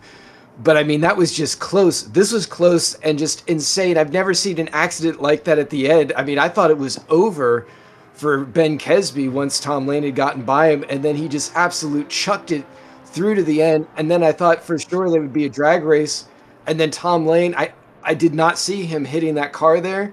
I don't think he did either. Because obviously it caught him out. But oh my gosh, that was just, and there were battles that we didn't even get to see that were very close up and down the order. I mean, between the hypercars, the AMS, and between the GT3. So this is just insane. Yeah. At this moment in time, there has been some dramatic racing. We're just going to check something here at the moment. I've just been screened there as well, but let's see. I've got to make a little bit of a point here, gents. Even though Petrovsky was trying to slow down, I got a bit of a gut feeling here whether Petrovsky keeps that victory. Why? Well, because if he's slowing down, that's going to cause that would have caused the yellow in sector 3, and I know for a fact that if my name's Tom Lane, I would have thought, why the hell is someone rolling that slowly coming out of the final corner? So it's just the case of Petrovsky on the road has taken that victory, but it's caused a dramatic ending. I thought it was going to be photo finish. I did never envisage one of the leading hypercar contenders having a big moment like that. I think at the end of the day, gentlemen, what we have to say is that after nearly 67 laps, what we did not see was the fact that Tom Lane was going to thread the eye of the needle 3 wide with Ben Kesby to his inside for the overall win here in race 2 of the season, and then have that moment. I think there's going to be I would imagine there will be a lot of discussions about that finish post-race from multiple different viewpoints. But I just thought, if Petrovsky, if he's saving fuel, he's won it on the road. He wasn't saving fuel. I do honestly believe he was trying to not have to take the final lap. There might have been due to his fuel, Alex, don't get me wrong, because, excuse me, we were talking about him having to pit. And, at the end of the day, we still feel he should have done, but maybe he didn't have the fuel to get round. And that's why he bucked on the brakes. Right, ladies and gentlemen, you can see on the left-hand side there are the results for you. We're having slightly little techie issues, but we're going to bring you Kesby, Lane, Karabasak. That's your 1, 2, 3 in the Hypercar Pros. Maya, Manny, Stephen in the Hypercar AMS. Then it's Kirby, Tammy, and Snowden in the GT3s. Petrovsky over to the Maya. We're going to start bringing people in here as well. I'm going to start with this man who, at the end of the day, whether or not he was slowing down to not have to take the next lap, it affected the end of the race. Maximilian Petrovsky, you won GT3 AMS, but is it at acrimonious sort of circumstances that you took it? Well, it was a really crazy race. I think I took the lead early on and when I spun, so I lost quite a bit of time there. I figured out that the 2 guys who were ahead of me, I think it was Matthew and Ryan, I believe, they were having issues with the fuel mileage, so they had to pit before the minute mark. And in the end, I managed to stretch the fuel quite a bit, and I'll be honest, it was very, very close. I crossed the line with 0.00 liters remaining, and I had to go in safety car mode and everything, and I was lifting like crazy. So Absolutely crazy race. Absolutely Was insane it? race. It was you who got hit at the end, right? No, I don't think so. I think it was Daryl, because I saw him just Who? stopped at the final Kruger. corner. Yeah, Kruger. Oh, sorry, Max. If you're watching back, I blame you. So I do deeply apologise. I forgot that you two have got the same livery. It was Daryl Kruger who was there then that was causing the problem, because he did end up affecting the end of the race. But Max, listen, we had so maybe it wasn't you throughout the race that spun. Then I don't know, because there was a lot of people. Maybe it was Daryl and you. I don't know. But Max, listen, you've done a great job winning the GT3 AMS there, buddy. Is there anybody you want to shout out before we let you go? Well, for one, shout out to Daryl, because he gave me the setup. I did a little bit of modifications, but yeah, it was his setup work that made me just about fast enough to win. Yeah, well done, Max. Well done for you, dear sir, and look forward to seeing you next time out. Yeah, thank you very much. Have a good one. Right, let's bring in Dan Kirby. He's used to coming in at the end because he normally wins the Hypercars. He's coming in the middle because he's now winning the GT3s. Dan, welcome in there, son. I would say you and Holden were having a right little bit of a ding-dong, then you just kind of stretched your legs and said, thank you very much, I'm off. Yeah, I think a couple times that he was close at the start, and then I had to pass him again later on. But yeah, I pretty much just tried to stick to the strategy that I was doing. What was that? Pull away, win, and not have to worry about it? Save a hell of a lot more fuel than I was hoping I would have to. Well, listen, son, you've done it by, a good old chunk at the end there as well. So well done for you, buddy. And how are you finding the GT3s this year? You going to go on and take the championship, do you think? I mean, I'll try. It's pretty fun. I was just looking for, a different challenge because I wanted to change it up and try the GT3s because I'm still not entirely sure like what the best strategies are for it, and tires and fuel and all that. And JT's a hell of an opponent to jump in and learn this stuff against. So I'm not gonna count him out at all. He's an excellent driver. Oh, man. Well, looking forward to seeing you two and go at it full bore there as well. But Dan, anyone you want to shout out before we let you go, bud? Just the usual, everyone, and you guys for. I'm sure the stream is going to be entertaining to watch later. Yeah, it definitely is, mate. I can tell you that much. But Understatement. have a good one, bud, on Dan as well. And we'll look up catching up with you soon. All right, thank you guys. All right, let's have a chat with John Mayer in the Hypercar AMS. He had an absolutely bonkers ending with the bices towards the end as well. John, how much you sweating, buddy? Are you sitting in a puddle? I am indeed, yes. Nice. Oh, you got your swimming trunks on, mate, with your water wings, because you're going to need them, I think, after that one. Yeah, I got the fans going, trying to cool off. Dude, that was an absolute bonkers race for everybody there, fella, as well. How was it out there for you? Oh, it was a rough one. Yeah, I didn't expect to catch, when I realized that they were just ahead of me, and I wanted to just stay close. And then they both dropped off. I don't know if it was fuel or tires, but they both lost pace, and I was able to get by.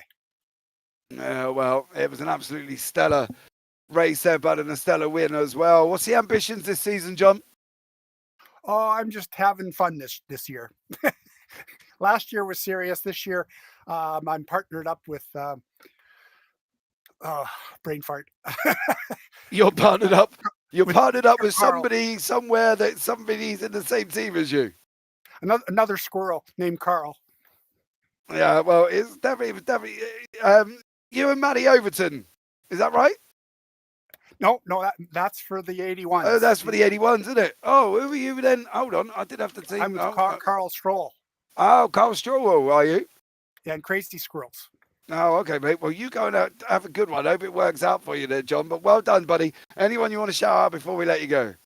Yeah, I just want to say hi to Carl. He was unable to make it today. He's having a bad time at the moment. So hope he's getting better. And he had COVID and stuff. So, man. Well, recovers and gets back into it. I'm sure he will, John, as well. Thank you so much for joining us there, buddy. And well done once again. Yeah, thanks for all the hard work. Thanks. Bye. Bye. Now let's have a chat with Ben Gesby. We're only going to keep him here for 5 minutes. We could talk to him for about 5 days, to be honest, about the whole of this race. Ben, I'm not really sure where to start, but I'm going to kick it in right on the final couple of laps there. Do you realise how close you were to winning that race 1 lap before you did? Yeah, but the tiny pedal for me wasn't updating quick enough, so I didn't know if that margin. I gave myself, it was like a second here or there, whether I could slow down, and I didn't know whether Tom was close enough. And I could see him in the mirrors. I was like, I could hold off 1 more lap. There won't be that much chaos on the last lap with the. Well, there was, and there was a car in front that I've just found out after blaming Maximilian Petrovsky. I think it was actually Daryl Kruger, who unfortunately I murdered. Tom. It was absolutely bonkers. Yeah, so I don't imagine I'm keeping this first. I imagine Tom's going to end up taking it from IIRs. We'll see. It was a bit messy. We'll see what the stewards say, but I wouldn't be surprised if I get relegated. Well, I'll tell you what, Ben, if the stewards do anything, you come and see me, son, and I'll go over. I know the owner of the league, Ben. I know the owner. There was nothing wrong with that. Ross, you better be listening to this, sunshine, I tell you. There was nothing wrong with that racing. He misjudged pulling out behind Kruger. Kruger, I think, might have run out of fuel, so it wasn't even his fault. But there was no wrongdoing. You did send it a little bit hard going into the final corner. I did. But yeah. At the end of the day, there's racing, isn't it? Rubbing is racing. That's what they tell me. Rubbing is racing, James. We That's all I rubbed, hear. yeah. That international mail on that one. I tell you, I'm coming over there, Ross. If anything happens to this win here, because that was great racing, you cannot punish great racing, Ben. And you two went at it full ding dong, and I sat here nearly having an heart attack and loved every single minute of it, buddy. That's great. You go and see James. I'm coming over there, Ben. Listen, dude. You must be sweating throughout that, right? You literally, I think it was like 0.7 of a second when you crossed the line remaining for you to win. Why? I didn't realise it was the numbers I had were different. I was getting delayed numbers. So, yeah, I mean, I should have. Should have been.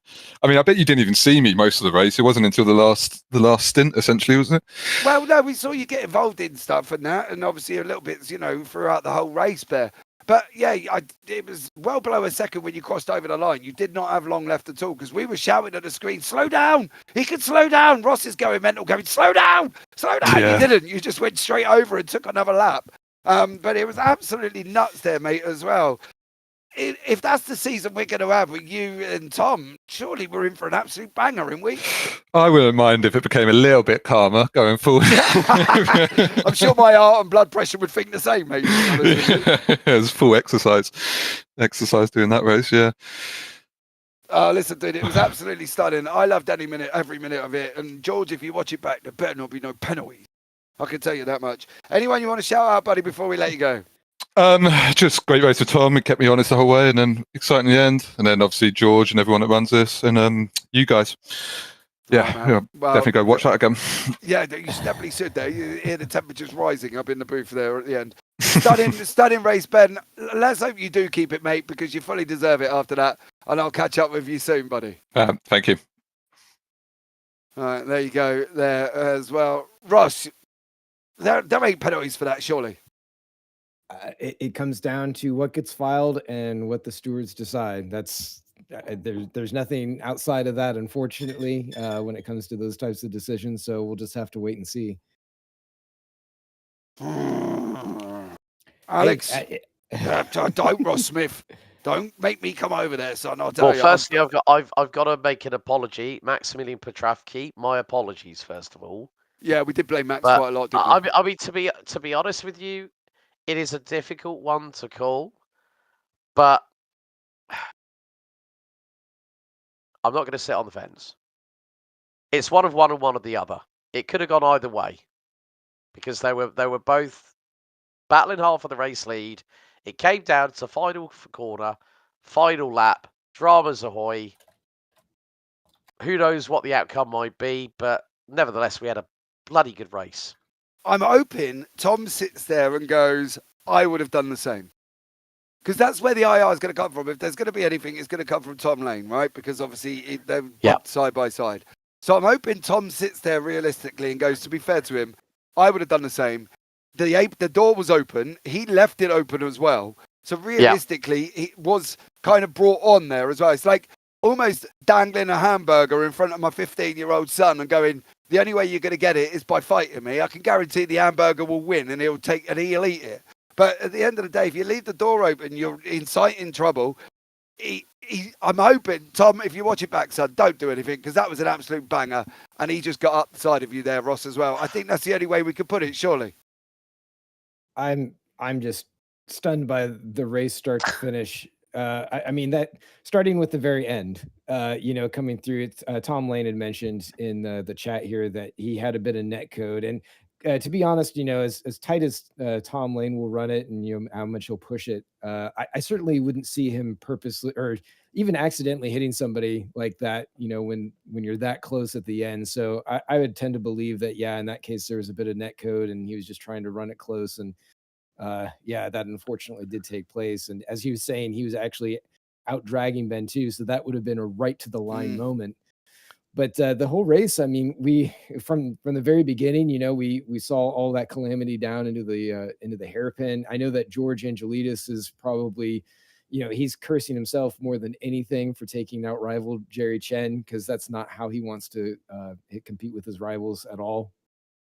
But yeah, I mean, like, I don't think we stopped yammering on the entire race. I mean, there was a bit of a point when we kind of could catch our breath, but I mean, we weren't slowing down once for all 2 hours of that. No, absolutely. Tom, he says, hey, now. I'm sure, Tom, if you are listening, you're not going to put in an IR, are you? That was just great racing there as well. Right, guys, we're going to wrap this one up. After this, I need to go and have a lie down, I think, and get your that tablets as well. Yeah, I need to get me tablets. I think I need to, I don't know what I need to do, but I think I need to chill out here as well. But that's going to wrap it up, guys, as well. There isn't going to be any fancy outros due to some techie issues. So as always, take care, have a great week, and you never know, we might see you on the track sometime. Good night.